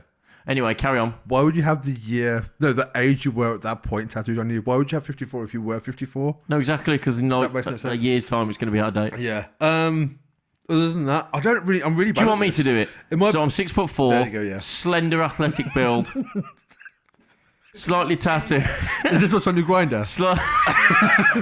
slightly tattooed. That's about it, really. Just normal looking, Bit of facial slightly hair. greying hair, slight beard. The devil, on the other hand, The devil. the devil. Imagine Jason Momoa Fuck yourself. in Game of Thrones, and that's it, really. That's I want him. to specify, because again, we discussed earlier, you've known me for 23 years. Yeah. Right, so pop culture wise, Yeah, but also, in 23 years, I've never been able to describe you. Now I can. Because I just say, Game of Thrones. What's his name? Jason Momoa. No, Khal Drogo. Drogo. That's the one. Yeah, right. So, but for the sake of people who don't know, you've known me since 1997, Yep. 23 years. Yep. Have I looked like this for 23 years? Correct. Okay, because the amount of people who are like, I know what you're going to say. is that why you look like that? Are you trying to look like him? No. 23 years I've looked like Who this. looks at Drogo in Game of Thrones and goes, that's the look that's I the need. look. I need to look like that That's guy. what I want to go for. I need to look like I'm wearing a loincloth ripping people's throats out. I mean, I don't get the wardrobe down. No. No. It is just more. But basically, if you was to look at him, he would have the dark eyeliner, the dark long hair, slightly greying like myself, big black Getting beard, old, man. piercings, tattoos. You'll recognise him. But also tune into the YouTube channel. we should, which is Archer the Check Devil. out our Instagram, Archer and the Devil, and also Facebook pages for more pictures. And our Twitter is Archer and Devil Correct. On our social media. because you can't have more than 15 characters. Correct. That's why. So are we at the end of your story now? No, that was the. Oh, Jesus. Part. I'm sorry to interrupt, but. Here we go. Producer again. Rob has Can you read that out? What have I got to read here? What language is this? Read Italian. I Is it believe. Italian? Just read it. Yeah, but I'd need to get the accent right. French. Oh, it's in French. Oh, combien sont les papilles de poulet? Isn't poulet chicken? Yeah. So what do you think that means? Can I have a small chicken? No. Not bad. Not bad. You may have wanted to use it in Switzerland. How much is 20 chicken nuggets? Is that what it Is that is? what it is? That's Is it amazing. really? That's what you need. You know what? When I went to I Barcelona, told you I wasn't far the up. only thing I learned when I went to Barcelona, the only Spanish, was how to order a double rum and coke. I know. What do I know in German? I know more Spanish now because I've travelled Central South America. But at that point, the only Spanish I thought I needed was, I can't remember what it is now, but it was how to order a large rum and coke. I know how to order a large beer in German. Which is just large beer. That's it. Yeah. No, it's eine kleine Bier bitten. Okay. I think something like that.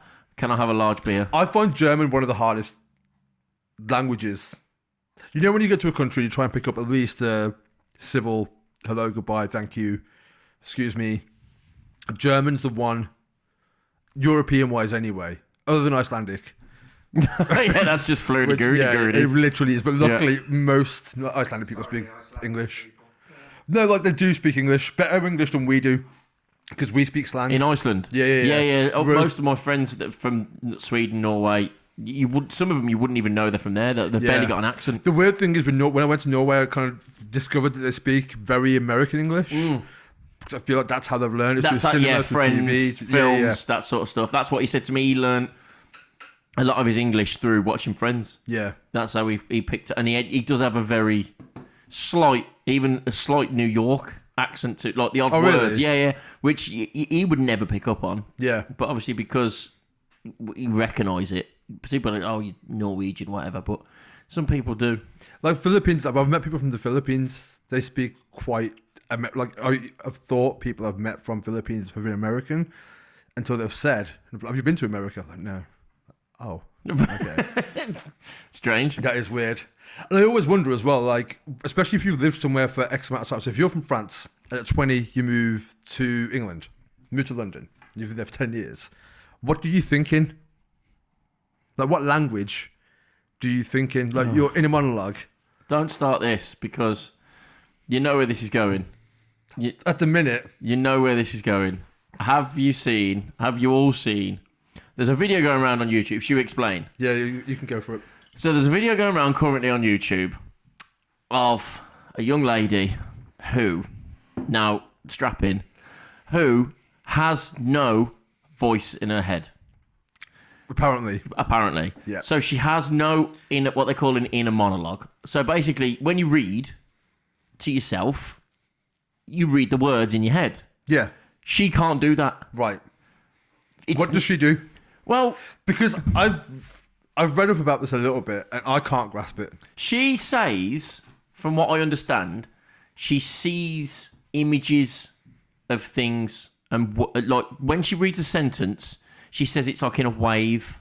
So she'll read she keeps talking about the structure of sentences, and she'll pick out key words. And she also said she picks out key words and then she files them away, like in category. And she actually said in categories in the back of her head. Right. So she doesn't. It is difficult to explain. Really difficult to explain. And even when she was explaining it to the guy in the video, he was just baffled mind by it, blown. yeah. Like he couldn't get his head around it. And It is one of those things. I think if you have always had that, you wouldn't know any different. She didn't know she was different. yeah. But which is weirder? Is it weirder to know that people have inner monologue if you have nothing? But like you've just said, is it? It's not something that you think about because you just automatically do Right. it. It is just if you just develop that way where you have it, which I think the majority of us do. Yeah, because when you're younger, you read out loud, don't you? You don't read, and then you learn to read in The your thing head. that makes me curious though is just say you watch a film. So I think the example when I was reading up about it that it came from was from You. Have you seen the Netflix show You? No. So the main character in it, the main dialogue is his inner monologue. Right. Okay. So a lot of it is him kind of walking through I'm with you. what he's thinking regarding a woman, regarding a situation. And if you didn't know that was in a monologue, the fuck did you think that was? So she's watched that film and gone, "What's this all about?" Like, what do is you he- just think he's narrating but Yeah. directly to the person constantly? Or do you realise that's in a monologue? Because the amount of shows and films there's been which have thought processes? through all the way through it. Yeah, even not the opening not scenes. just narration. Yeah, Because you have just general narration. You're the audience. This is Inglourious Basterds. Morgan Freeman does narration. So you, as an audience member, know what's happening in the film. But if this is the direct character, just his inner monologue, vocalized so you know what he's thinking. What did you think that was if you didn't know that existed? and also, is she struggling? Because she doesn't seem fazed by it. She didn't. Like she was just like, The guy was mind blown. yeah. And she was just like, I think one of the questions were, do you struggle to sleep? Like, do you struggle to get to sleep? Because that's when Yeah. everybody's inner monologue comes alive, doesn't it? Right, I'm going to sleep now. yeah, Okay, so then your brain goes, no, you're not. here's 1,000 things you have What to happened in process. 1995 on that Saturday? You know what happened, and then that's it. Bang, off Yeah. you go. She said she suffers with it worse because she sees Visually. images Yeah. in her head. So she said she's even more stimulated because she's got moving images. But instead do of you just not the have that voice. as well, visually? Like, if you're reading, do you not picture I a don't know. character? Do you not picture background? Do you not Possibly, picture- yeah. Like, if you were to read, again, by description, so we're describing ourselves Yeah. to listeners who can't see the video of this, they're going to have an image. Of what we look like. Right. Yeah, but so what? So if she was listening to this, would she visualize us as a person? That's my question. Because it just blows your mind. But also, this is my other thing. So, for example, you know what Brad Pitt sounds like. Yes, So if I played you Brad Pitt's voice, you would know what it looks it. like. Yeah.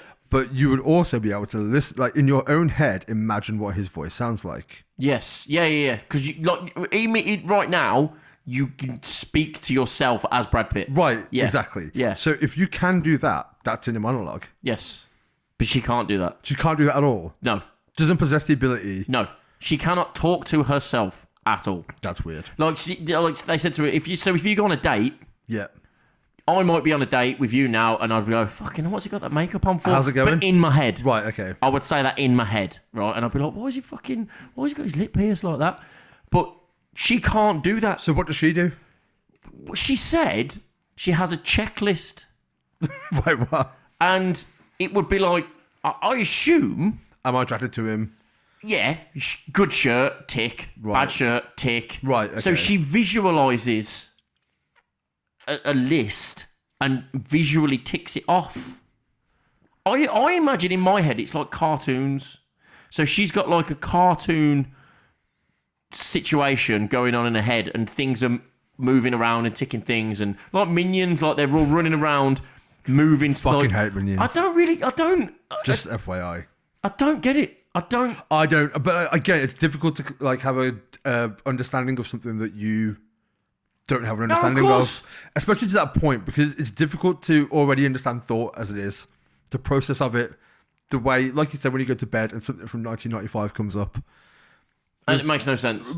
at all. No. So to try and understand somebody else's understanding of something, He's even it's true. when it doesn't mirror something you have yourself, makes even less sense. It blew my mind. But it's strange that it's a thing, and it's more strange that it's taken to this point To in our even know about evolution. it. I literally had no idea it even I existed. And I think this is what's blowing people's minds more than the actual thing It's the fact that no one knew. that it exists. Yeah. Like, it's not even, oh yeah, well, she can't hear in her own head, fair enough. And you're like, what? That's real. Like, that's an actual thing. And the thing is, it does make you question as well your own yeah, of course function it does. of it. Like, yeah. Are you doing things that I'm not doing? Like, Right. Can you think like, things that I can't? I've always had that thing where I'm sure everyone at one point has thought, what if the way I see green is the way you see blue?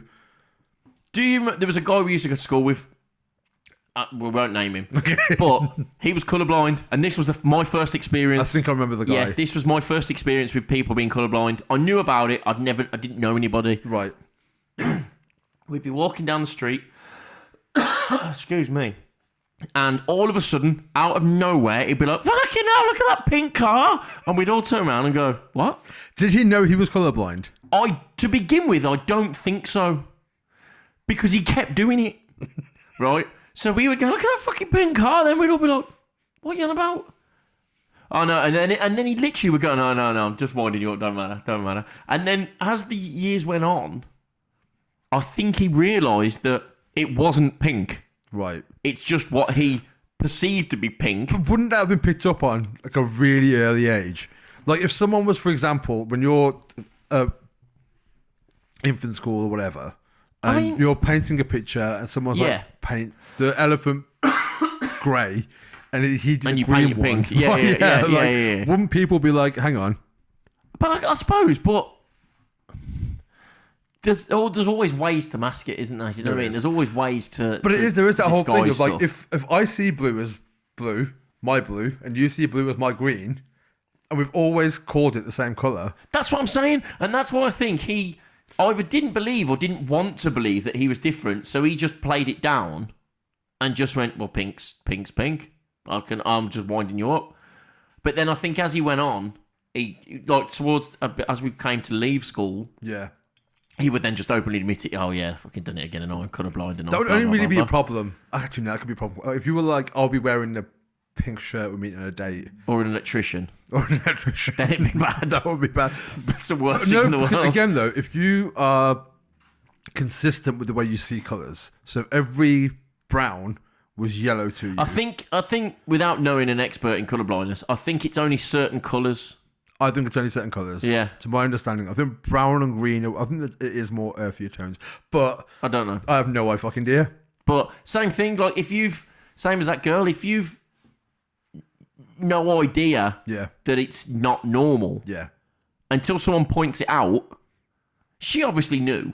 She knew. Do you know there's a thing? But we didn't know. That people were like that. Yeah, exactly. There's a thing that, I'm just getting off senses now. We've done sight. We've done thought. Oh, okay. Yeah. Did you know that, I'm going to be wrong here probably. When you touch things, you never actually make contact. There's always particles between the two. Oh, Jesus Christ. That's a real thing. Apparently, that I read on the internet. Well, of course there is, yeah. But but you can never make direct, immediate contact upon contact on something. Because there's like all germs and shit in the way. There's like particles in the way. Coronavirus. Let's talk about that shit. Do you like that segue? That was good. Was good. I'm almost a professional presenter. Almost. So I think up to date 300 cases? No, more than that now. Producer Rob. Not 300 cases. 300 deaths. I think no, more than that. There's three. No, there's 600 not. now. I don't reckon. There's 3 in England now. Supposedly, in the 300 UK. people have just been stopped on a cruise ship in Japan. I read about this. And there's English people on that Yeah, I now, read about so this, they're worried about that coming over. Yeah. I think there's over 600 reported deaths. Because it started in Wuhan, in China. Yes. And they gated it off about 2 weeks ago, Yes. I believe. Yes. So no one can come in or out of Which Wuhan. then also delayed medical supplies, which made it worse. But they built a hospital there. They built a hospital in 8 days. Apparently so. From scratch. Yes, which is an incredible video. If you look at potholes in this country, they can build a hospital I've in 8 never, days. like, literally, that is like just shows what can be done. It really does. Yeah. But there's 1.34 billion people in China. Yep. Something like that. 1.5 billion. Yep. 300 cases. It's more than that. I mean, even so. 638 as of last night. Cases Deaths. or deaths? Yeah. Deaths. There's 20,000 cases of infection. 20,000. 30-odd thousand. 30,000 30,000 infected. 600 dead. And there's 7.5 billion of us and 1.3 billion in China. In China, yeah. Statistically, not that bad. If you put it that way, no. I think the biggest concern about it is there's no cure for it, is that. But also, there's been no cure for the common cold forever. Yeah, and not only that, have you seen that generally, the way they advise you to stay clean from it is to wash your hands. Don't breathe on people. Don't breathe on people. Like, it's just general, the same shit should do. The same as they say to pensioners every year. Yeah. Don't get the flu by this, and this. I think it's terrifying because people are expecting a zombie apocalypse. I am. I think that's... I'm always ready for it. Have you got a plan? No. I do. So, no, okay, I have a plan, but the problem is I've done nothing to... My plan is a sword. Have you got a sword? No. I mean, there's your first fail. Right. So if literally a zombie knocked on your door tonight... I'd be fucked. Your plan goes out the window. I've got an axe in my car. Saying that, I think my plan involves machine guns, so that's kind of screwed as well. This is what I'm saying. That's kind of screwed as well. Like, we are by army barracks, not too far. Yeah, I don't think they're army barracks anymore. They're not. I don't think. I mean, they're fenced off, so that's a bonus. But also, how are you going to get guns?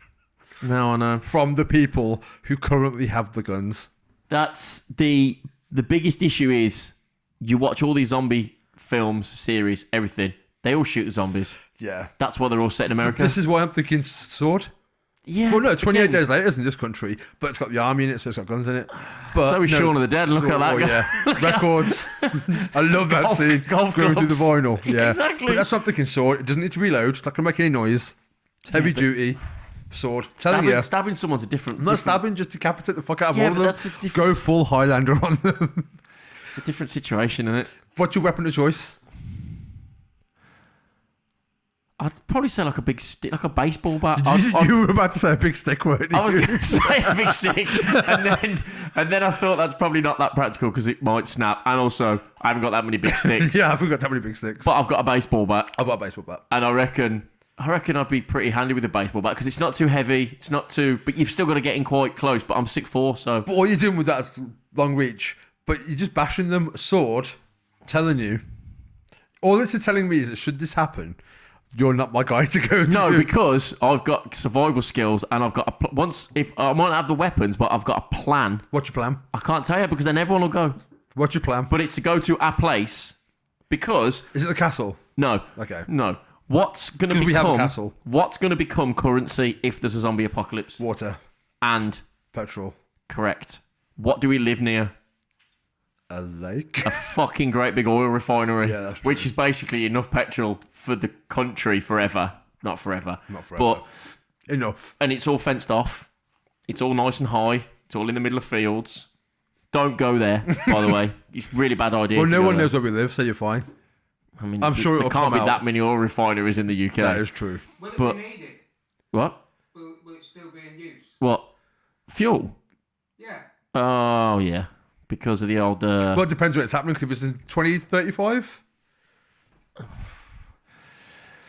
I can already see, just by saying that, the emotion drained from you. This is a big issue for you. We're talking about electric cars. Yes. If there's a zombie apocalypse now, we're fine.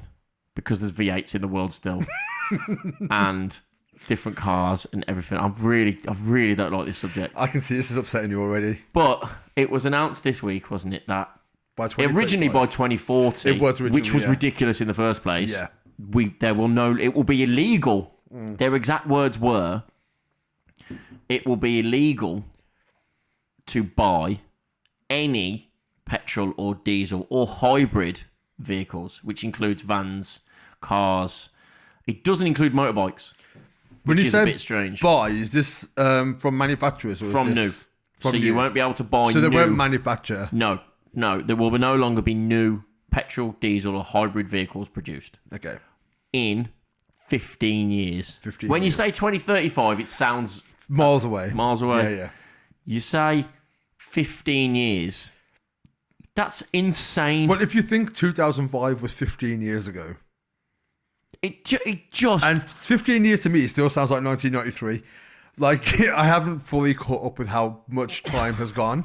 But yeah, to say we've got 15 years to eradicate and replace... It makes no sense. It doesn't make sense. It literally makes no sense. It's like Did you hear Jeremy Clarkson's answer? I didn't. He tweeted, "Well, in 2034, I shall buy 8 new cars." that was Jeremy Clarkson's answer. And who else do you think is now? Do they seriously not think that that's going to have a massive effect on the current market, the economy? Because yeah, if you're looking at buying a new car now, you might automatically think twice. yeah, Because if you've had your new car for 2-3 years, then 15 years is 782 weeks. Jesus Christ. If you think you've got a new car, say it's 2 years old, Yeah. right, and you know that in 15 years' time, you're not going to be able to buy a new car. You might have a new car every 3 years. My dad buys a new car every 3 years. right, okay, So he might now, in 3 years' time, think, well, I'm going to wait, save my money, so in 2034, I can buy the best possible car that I could ever Yeah. buy, because that's my last one. yeah. Because that's the end of it. That is fair, but at the same time, environmentally, do we not need to do something? I'm playing devil's advocate here. So, what would you suggest? It depends who you listen to, because you've got people like David Bellamy, the guy, the ecologist guy that died recently. Oh, is he dead? He just didn't know died. He basically, his career ended because he said climate change isn't real. Right. You're all worrying about something that we can't change. He was kind of the guy that's involved in it all. But then on the other hand, you've got David Attenborough that's saying we need to do something. Yeah.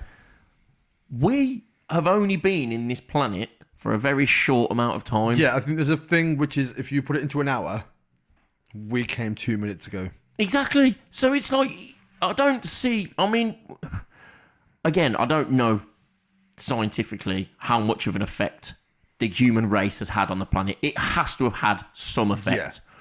But if you put it into terms of scale, the people on the planet as a whole, compared to the size of the planet, is very small. But at the same time, we've doubled our species in something like 45 years. I mean, we've had an effect, plastic, the environment, And not the only that, global warming, all that sort of stuff. It must have had an effect. But considering we've doubled our species, so I think when my dad was born in 1955, there were 3.5 billion people on the planet. Right. And now we're getting closer to 8. Oh yeah, it's getting worse. 100%. And you have to, even in where we live, There's only so much room. but you can see even where we live, the amount of cars on the road now compared to 10 Yeah. years ago, there's Yeah. significantly more. Yeah. So something has to be done. Something has to be done, but I agree the time frame they've put on it is ridiculous. I personally think that motorists have always been an easy target. Always. Yeah. For tax, for anything. They've always been speeding, fuel tax, car Yeah. insurance, road Congestion tax, charge. congestion charge. Yeah. They've always hit the motorist because everybody has to drive. Yeah. End of story. So they've gone, well, okay, so the biggest cause of this carbon dioxide and the emissions is aeroplanes. Yeah. That's it. By far. Yeah. They've also put the same restrictions on aeroplanes, yet there is no alternative for an electric Yeah, aeroplane. at all. Nothing. All they've said is, we'll try and make more efficient engines. But they do that anyway to try and save fuel, Yeah. to save money. Not for the environment, just so the flights cost them less. So they can still get more profit. They don't do it for the environment. So what's the viable solution? But I don't know. I genuinely... I'm not saying you should know, but no, but I don't think there is one. you don't. I don't see how stopping us from buying new cars. They're not going to change the second-hand market. I know at the minute as well, there's a problem with the batteries, and they use Exactly, electric cars. yeah. Or like the current batteries are being used are no good for No, the planet they're anyway. actually just as bad, if not worse, Yeah, with the process. But there is a option which isn't as bad. I can't remember which one it is. There's a newer version of the battery, supposedly. I think one of them's a hydrogen. There's a hydrogen car that runs on water that apparently there's a big conspiracy, if you believe the internet, that the government have stopping it because you can't tax water. If you and all believe this shit. the internet. If you believe the internet. But there's supposedly a solid state. So you've got a solid state drive in your Yeah. computer, so it boots up quicker. Yeah. There's apparently a solid state battery. Battery? Battery. That's just, yeah. I say battery. Which What do apparently... you say? I'll say both, I think. How do you say both? Battery. What are you going with? Just pick one. It's bothering Battery. me. Okay, cool. So there's supposedly a solid state battery that can last like 240 times, or might be more miles or something like that than the current version. But I think the biggest issue, and was brought up, I seen on Facebook the other day. It's like, do you remember a while ago on the M6 when there was a massive accident a few years ago, and people was on the motorway for 9 hours? Yeah. Right. Yeah. So you're in an electric car. Yeah. Say if it's in the middle of the night, for instance, and it gets cold. So what do? You start your car, you put your heaters on, you stay warm. Yes, you can run out of petrol, right? You can run out of battery in an electric car. If you run out of petrol on the motorway, somebody comes along, pours a jerry can in your car, 5 minutes later, you're off down the road. Yeah. If that happens, and every single car on that motorway is electric, Yeah. and you're on the motorway for 9 hours, Yeah. and you're cold, and you've got kids or your wife or whatever in the car, what do? Yeah. How do you move 2, 3, 4,000 cars on the motorway at once that have all got flat batteries? You can't push them. You'll find out in about 20 years. Exactly. You can't push them Yeah. because of the motors. Yeah. You can't tow them because of the motors. You have to charge them. Yeah. You have to. And even then, I know there's an issue with the charge times. You can have the quick charge, which gives you like 80% in X amount of time, but it's not a full charge. But even then, it's not like 30 seconds of... No. You also can't charge an electric car off a battery. So if you just have a battery and you connect like an inverter... Yeah. To it, you get the inverters. Yeah. So you plug the inverter to a battery, that gives you 12 volts. You plug your charger into the inverter, plug that into the car knows that it's not earthed and won't charge. Right, okay. So you can't charge off a battery pack. Right. It has to be an earthed, grounded power source. Yeah. So A charge station. Or plug, or even the plug in your house, it's earthed to the floor. Yeah. Whereas a battery isn't. So your car won't charge. So it has to be a solid structure. Was this a UK thing, or is this a European thing? I think it's a UK commitment. Okay. I think it's them committing. I think the only downside as well, being that we drive on the other side of the road, it's not like you can just go to France, buy a car, drive it over, and get around it that way. The other thing is there'll still be petrol stations because everyone still you mean a petrol car? Yeah, Buy a yeah. petrol car over there, yeah. Well, yeah. I suppose you could. You can still register left-hand drive cars and whatever, but I just think in 15 years' time... That's the biggest issue with it. It's not even that they want to do it. It's wait until the technology is there. Exactly. I get the sentiment behind it. I understand it. Something needs to be done. They're saying, they've even brought it forward another 5 years, and they're still saying that, because it's all about that temperature change, isn't it? The 1.5 to 2 degree temperature change, which is going to melt the ice caps and all this. But that was the most blasé way. We're all going to die. We're all going to... Cornwall will get a bit smaller, whatever. It's not zombies, it'll be something else. But I think... You said Cornwall will get a bit smaller. Cornwall will get a bit smaller. It's down the bottom, and it'll get a bit smaller.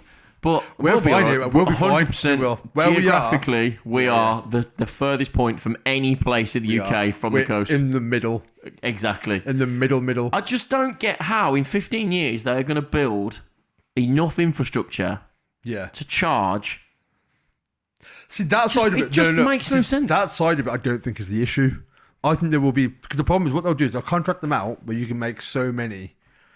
And they'll just put them everywhere. You'll find charging stations fucking everywhere. Yeah, but they're on about putting them in lampposts, aren't they? Yeah. So you'll open, the world population 9 by billion 2037. Right, so by that time, so 2 years after that, will be 9 billion. Find out how many cars are in the UK, please, as of now. 9 billion by 2037. That's fucking insane. Like, seriously, stop fucking. Like, all of you. Stop fucking. What was that? Was it China had the one-child policy? Yeah, but it makes sense. They don't have that anymore. Oh, is that gone? That's gone. Fucking hell. I just don't get. They're on about putting charging points. 32.5 million. 32.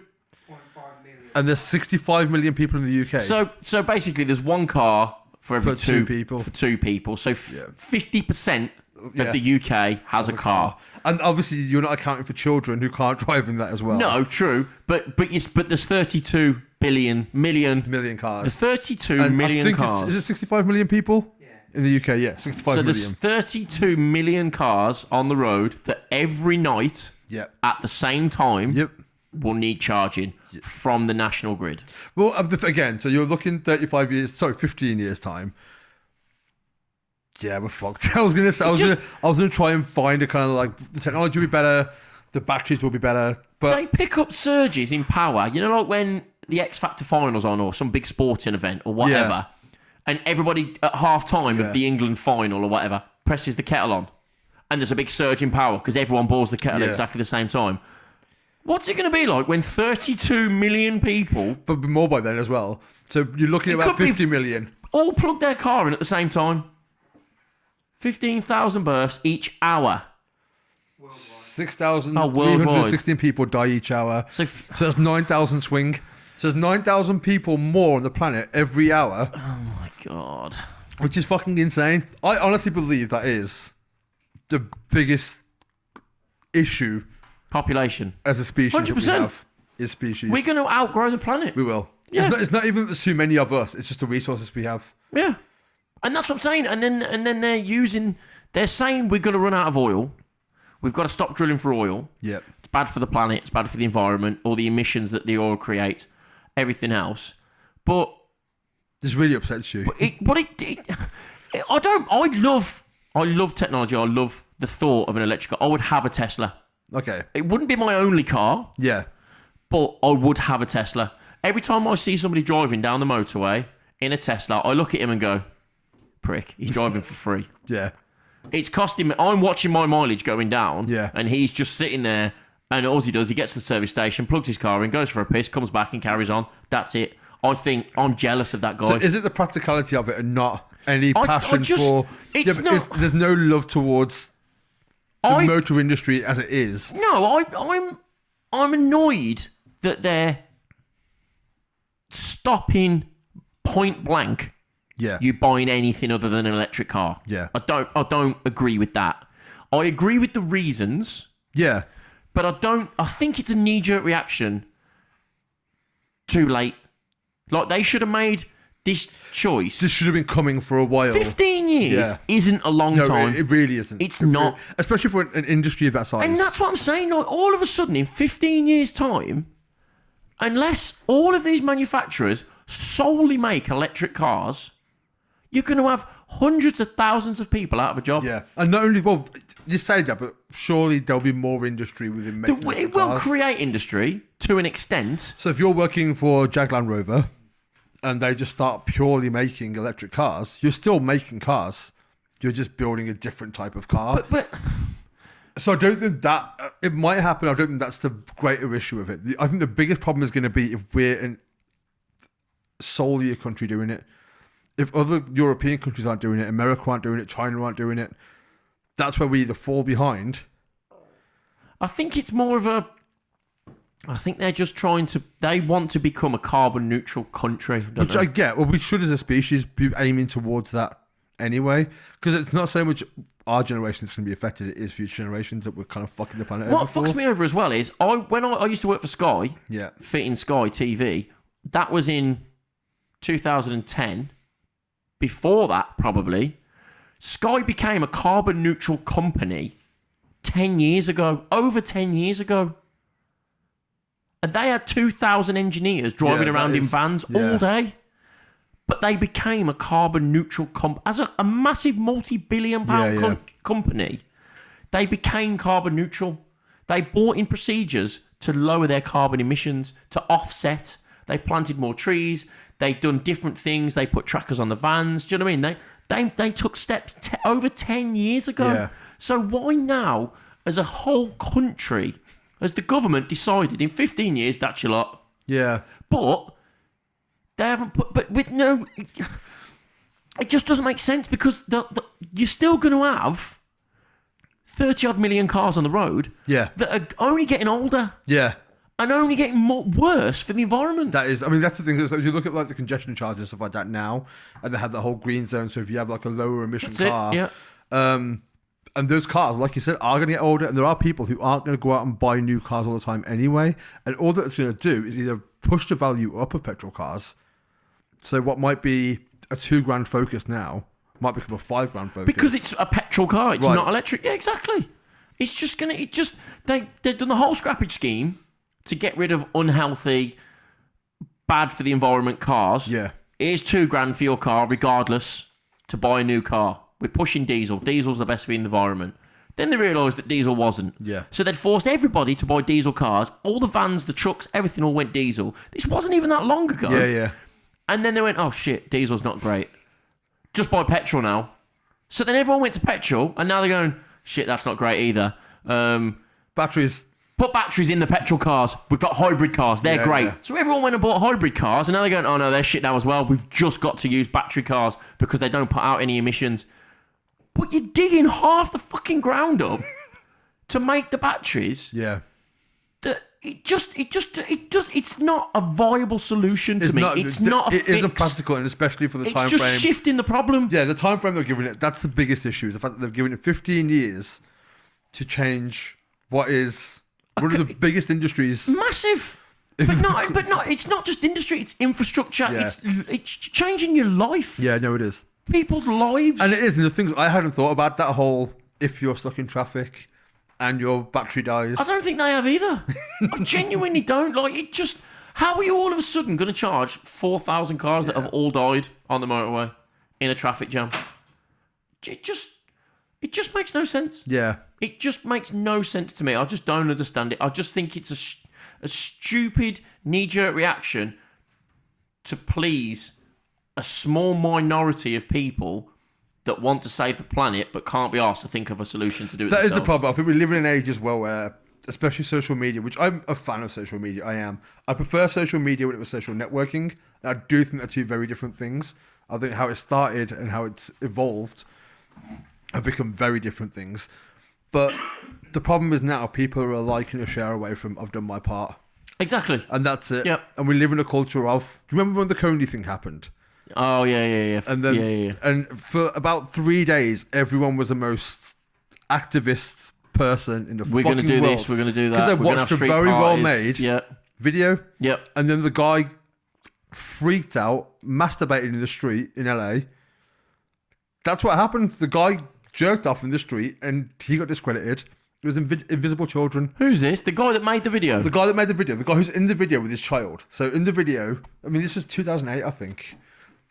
I might be wrong on the date, but in the video they made, which was a really well presented video, he's talking to his kid about what's happening to children in Africa with Coney, and the kid's asking the questions, and it got everyone, and everyone was like, fuck it, right, we're getting rid of this guy.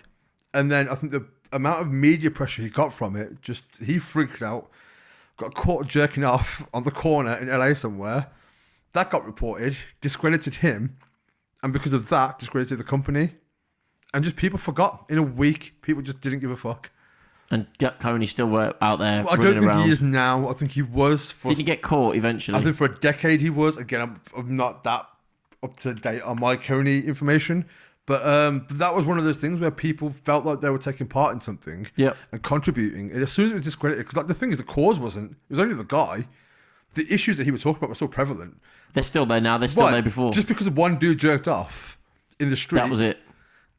They were like, well, fuck it then.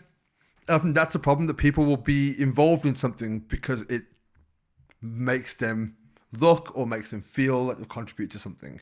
That's what it feels It's like. thoughts and prayers. It's the thoughts and prayers for everything. Every time something happens, Yeah. it's thoughts and prayers. Yeah, oh, you're homeless. Here's a £5. Let me film it while I'm doing it. The thing is, I do have a thing with this because that does happen a lot. But if that's genuinely a homeless person, whether you filmed it or not, they got a £5. They might not got otherwise.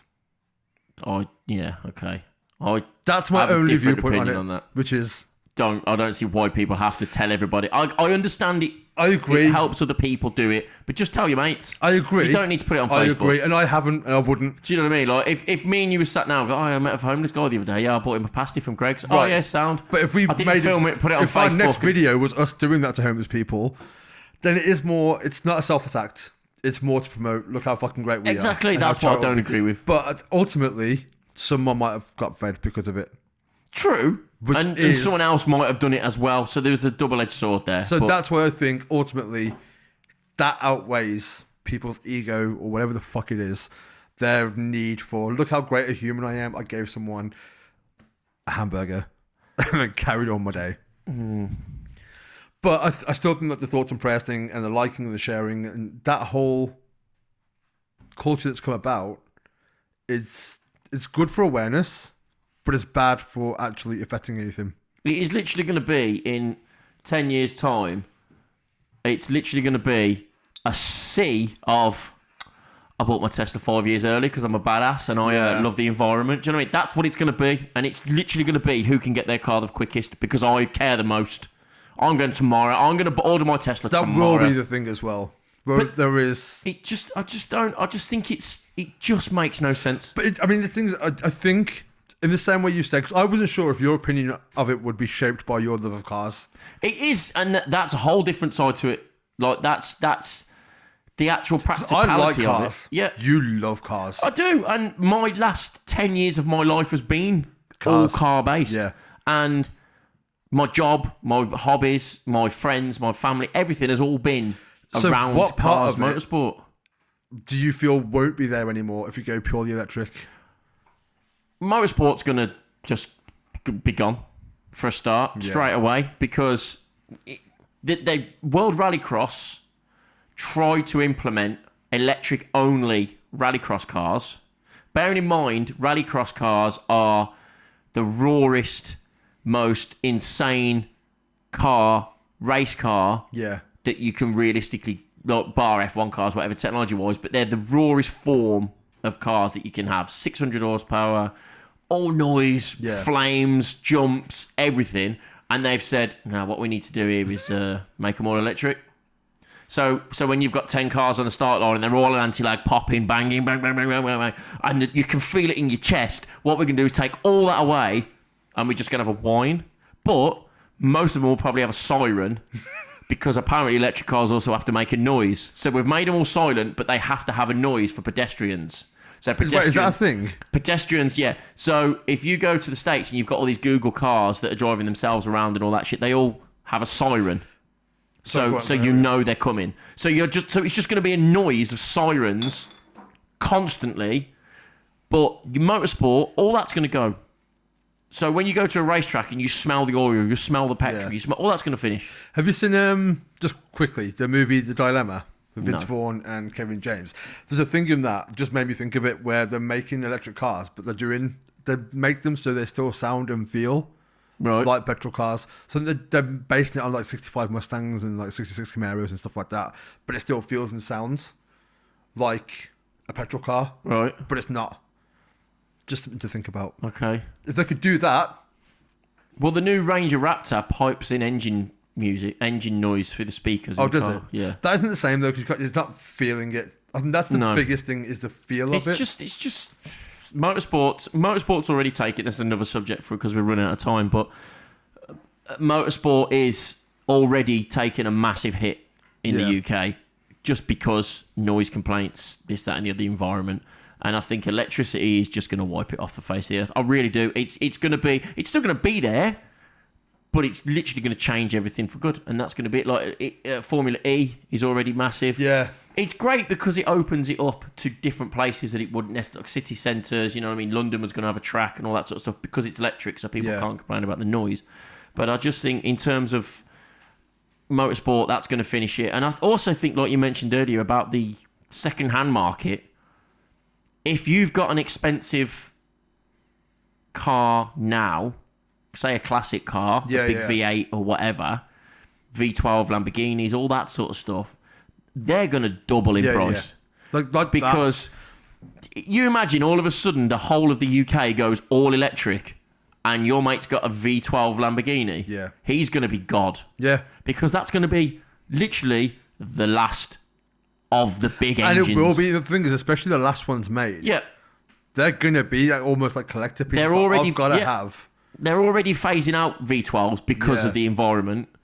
So they're already saying, oh, that's already bad. And then, oh, by the way, that's completely bad. Let's get rid of them. Gone. Now all of a sudden you've got one and good luck. What's your dream car? Pick one. Only one. Quickly now. Yeah. Oh, God, I don't know.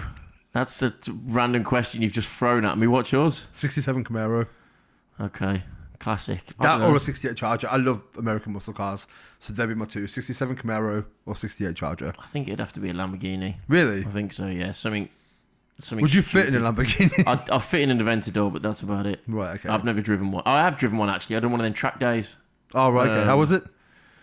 Don't think the car was the best, if I'm honest. Okay. It was pretty violent, As an experience? but in a bad way. Because I've never done one. I've always wanted to do one. Yeah, no, it was all right, but you don't. We'll have to do one. We'll film it. You don't experience them properly. You do a third of the track, Yeah. and then you slow down, wave at the photographer, and then you put your foot down. But they've got like, yeah. Anyway, it is what it is. But no, I think the best car I've ever driven. I didn't drive it. Right. I went to the Nürburgring this year, and we got a ring taxi. So it was a BMW M3.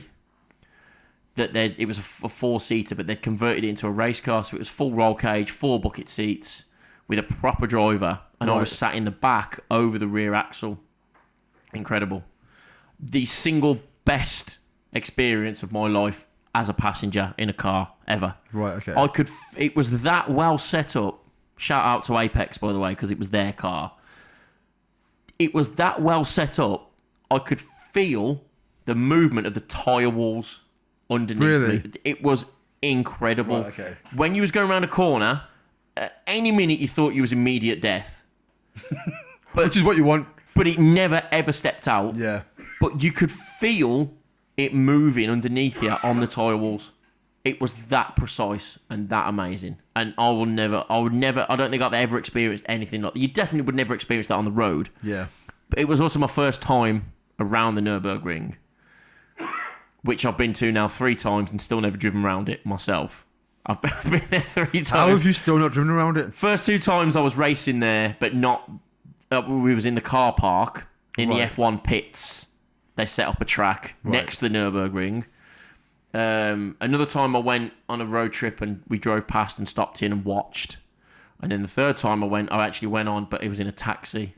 But I never went. I still haven't driven myself around the Nürburgring. Well, that's one to add to the list then. I want to take my Mondeo around the Nürburgring. Yeah? Yep, I want to do that. I want to take my ex-taxi, 325,000 mile Mondeo to Germany, around the Nürburgring and drive it home again. And hopefully not leave half of it in Germany. That's what I want for that car. Where's the best road you've driven? Best road I've driven? That's a tough question. When we went to Monaco, we stayed in a place called Ease. It was EZE. I don't know if I'm pronouncing it right. Okay, I don't know. But it's up in the mountains, and we drove like you did. We went round the track on the road trip. It was a different road trip. You didn't walk around it? We didn't walk around it. We drove around it the right way. It was 2 weeks after the F1 track. Mine was a race. week before the F1 race. Before, so all the stuff was up, everything. Yeah. We was there, and we drove back to the hotel. There was 3 cars, pitch black, middle of the night, and we just went for it. We was just chasing each other around these lanes in the hills of Monaco. Incredible. And Stelvio Pass. Okay. The Stelvio Pass is phenomenal. I actually crashed into an ice wall drifting the Stelvio Pass. I got too wide on one of the... Because it's all switchbacks in it, and I actually hit the back end I actually had a dent in my car from an ice wall from the Stelvio Pass.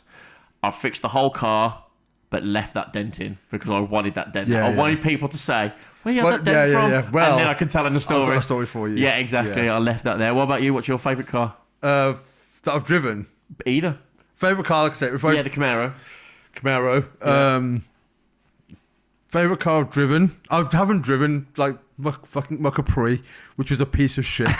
That would Agreed. be... It was a beautiful piece of shit, but it was a piece of shit. Best road I've driven was in Romania. Yes, the word that you can't say. The Transfagaran Highway. That one. Yeah. So I probably just butchered that as well. Yeah, better than my attempt would have been. Yeah. I could say, I learned to say it when I was in Romania. I think it's Transfagaragan.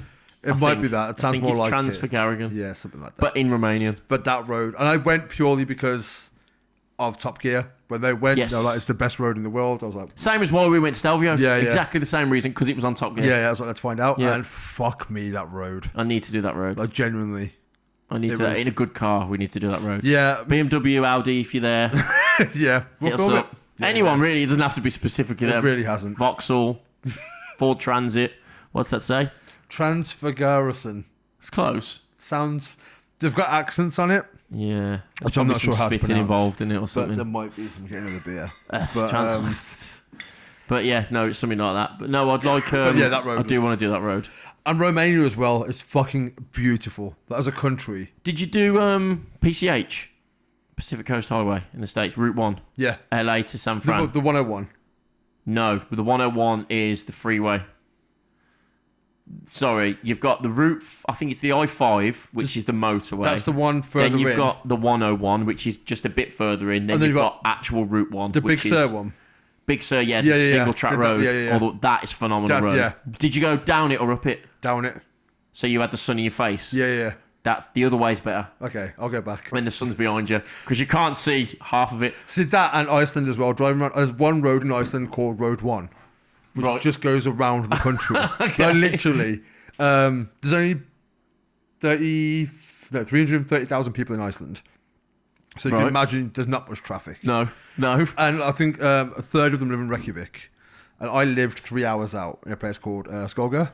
So even that was a 3-hour drive. And once you got outside of Reykjavik, it's just... And the good thing about Iceland, because it's flat around the edges, you can just see for fucking miles. Right. So you know if you can floor it. Because you can see, You can see 8 miles in front of you. So it's like there's no one there for 8. Just fucking floor it. I've just thought, I seen what I think was a ghost on PCH. Okay. We all had... This would be the last Have story. you just realised this? I've just thought remembered about it. I've just remembered about it. This will be the last story because we're running out of time. Yeah, we're running out of time. But we all had radios in the car. There was 8 of us in different cars, and we all had radios, and we was all coming up with nicknames for each other. Right. And somebody decided that we should all have pirate names. Okay, what was yours? I can't remember. Okay. But there was one guy who was very ginger, big ginger beard, ginger hair, everything. So we decided to call him Redbeard.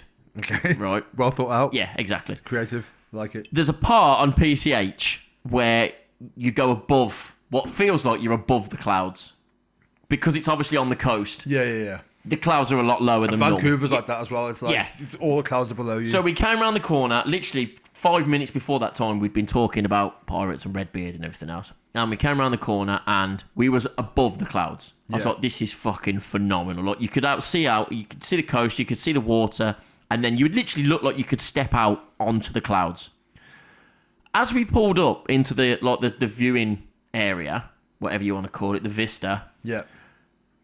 I swear to God, there was a guy dressed as a pirate with a red beard, right? I wasn't the only one that's seen this. Was he transparent? No, Or like a no, solid- he was a genuine person. So right? not like a... Okay, yeah. The guy that we was talking to on the radio was the last car. We was the first 2, so there was 5 or 6 cars in between us. Okay. As we've pulled up into the parking spot, I've gone, you're not going to fucking believe this, but there's an actual guy here dressed as a pirate with a red beard. The 2 cars behind me seen him. Okay. By the time the last guy, who we'd nicknamed Redbeard, had got into the parking spot, this guy disappeared. Just nobody's... So Redbeard didn't see Redbeard? No, but nobody believed us. There was 6 people that were saying there was a fucking guy just a pirate. I shit you not with a red beard. But where it was, it looked like he was in heaven. Like, because you could see the clouds, you could see everything. And then there was this random... Why would you just decide... A messianic pirate Jesus. You wouldn't ever lie about that. Do you know what I mean? Of all the things. You wouldn't. No. We seen him, and 5 other people seen him, but he didn't. And forever to this day, I don't know if I seen him or not, but I'm adamant that I did. And he was there, and Redbeard was on PCH. And every time I think about that road, I drive down that road, it's the first thing that comes into my head. Old Redbeard. Madness. Absolute madness. But he didn't believe me, and that was it. That was, I think, the final story of the very first podcast. The very first Archer and the Devil podcast. Yeah, so we do have... so YouTube Correct? is at Archer the Devil. Yes. Facebook Yes. is at... Same. Archer and the Devil. Instagram is... Archer and the Devil. It's only Twitter, Yeah. because of the character count, Yeah. is Archer and Devil. Yes, you've just got to put that in, but it should start coming up. But as soon we'll as have the links search- to each as well. So if you're on one, Yes, you'll all find all the links to our social will be in the description. You can do that on the podcast as well, can't you? So on the podcast description and the YouTube video description. So you can subscribe on YouTube as well. Get notifications when we do new ones. Yeah, hit that bell button, smash that like button, Smash that bell button. smash that bell button, smash that like button. This podcast obviously is also a YouTube video. So if you like the sound of our voices and you want to see our beautiful faces, please get on the YouTube. And watch us. Watch us, yeah. We're not that scary, but it was good fun, man. Did you enjoy it? I did. It was good. I did. For our first one, I mean, there's, All things considered. you've got to stop banging the table and get closer to the I microphone. do have to stop banging the but table I and, think and get closer to the microphone. We'll work on that. We but will work on I that. think, but next week, if you've got any I don't know, any ideas of stuff that you want us to talk about, anything that's going on in your life, in the real world or whatever, please. Or anything you want us to look up and talk about. Yeah, exactly. Just drop it in the comments. Yeah. Let us know your thoughts, feelings, concerns, etc., etc. Thanks for listening. Thanks for watching. And see you next week, I guess. Cheers. See you later.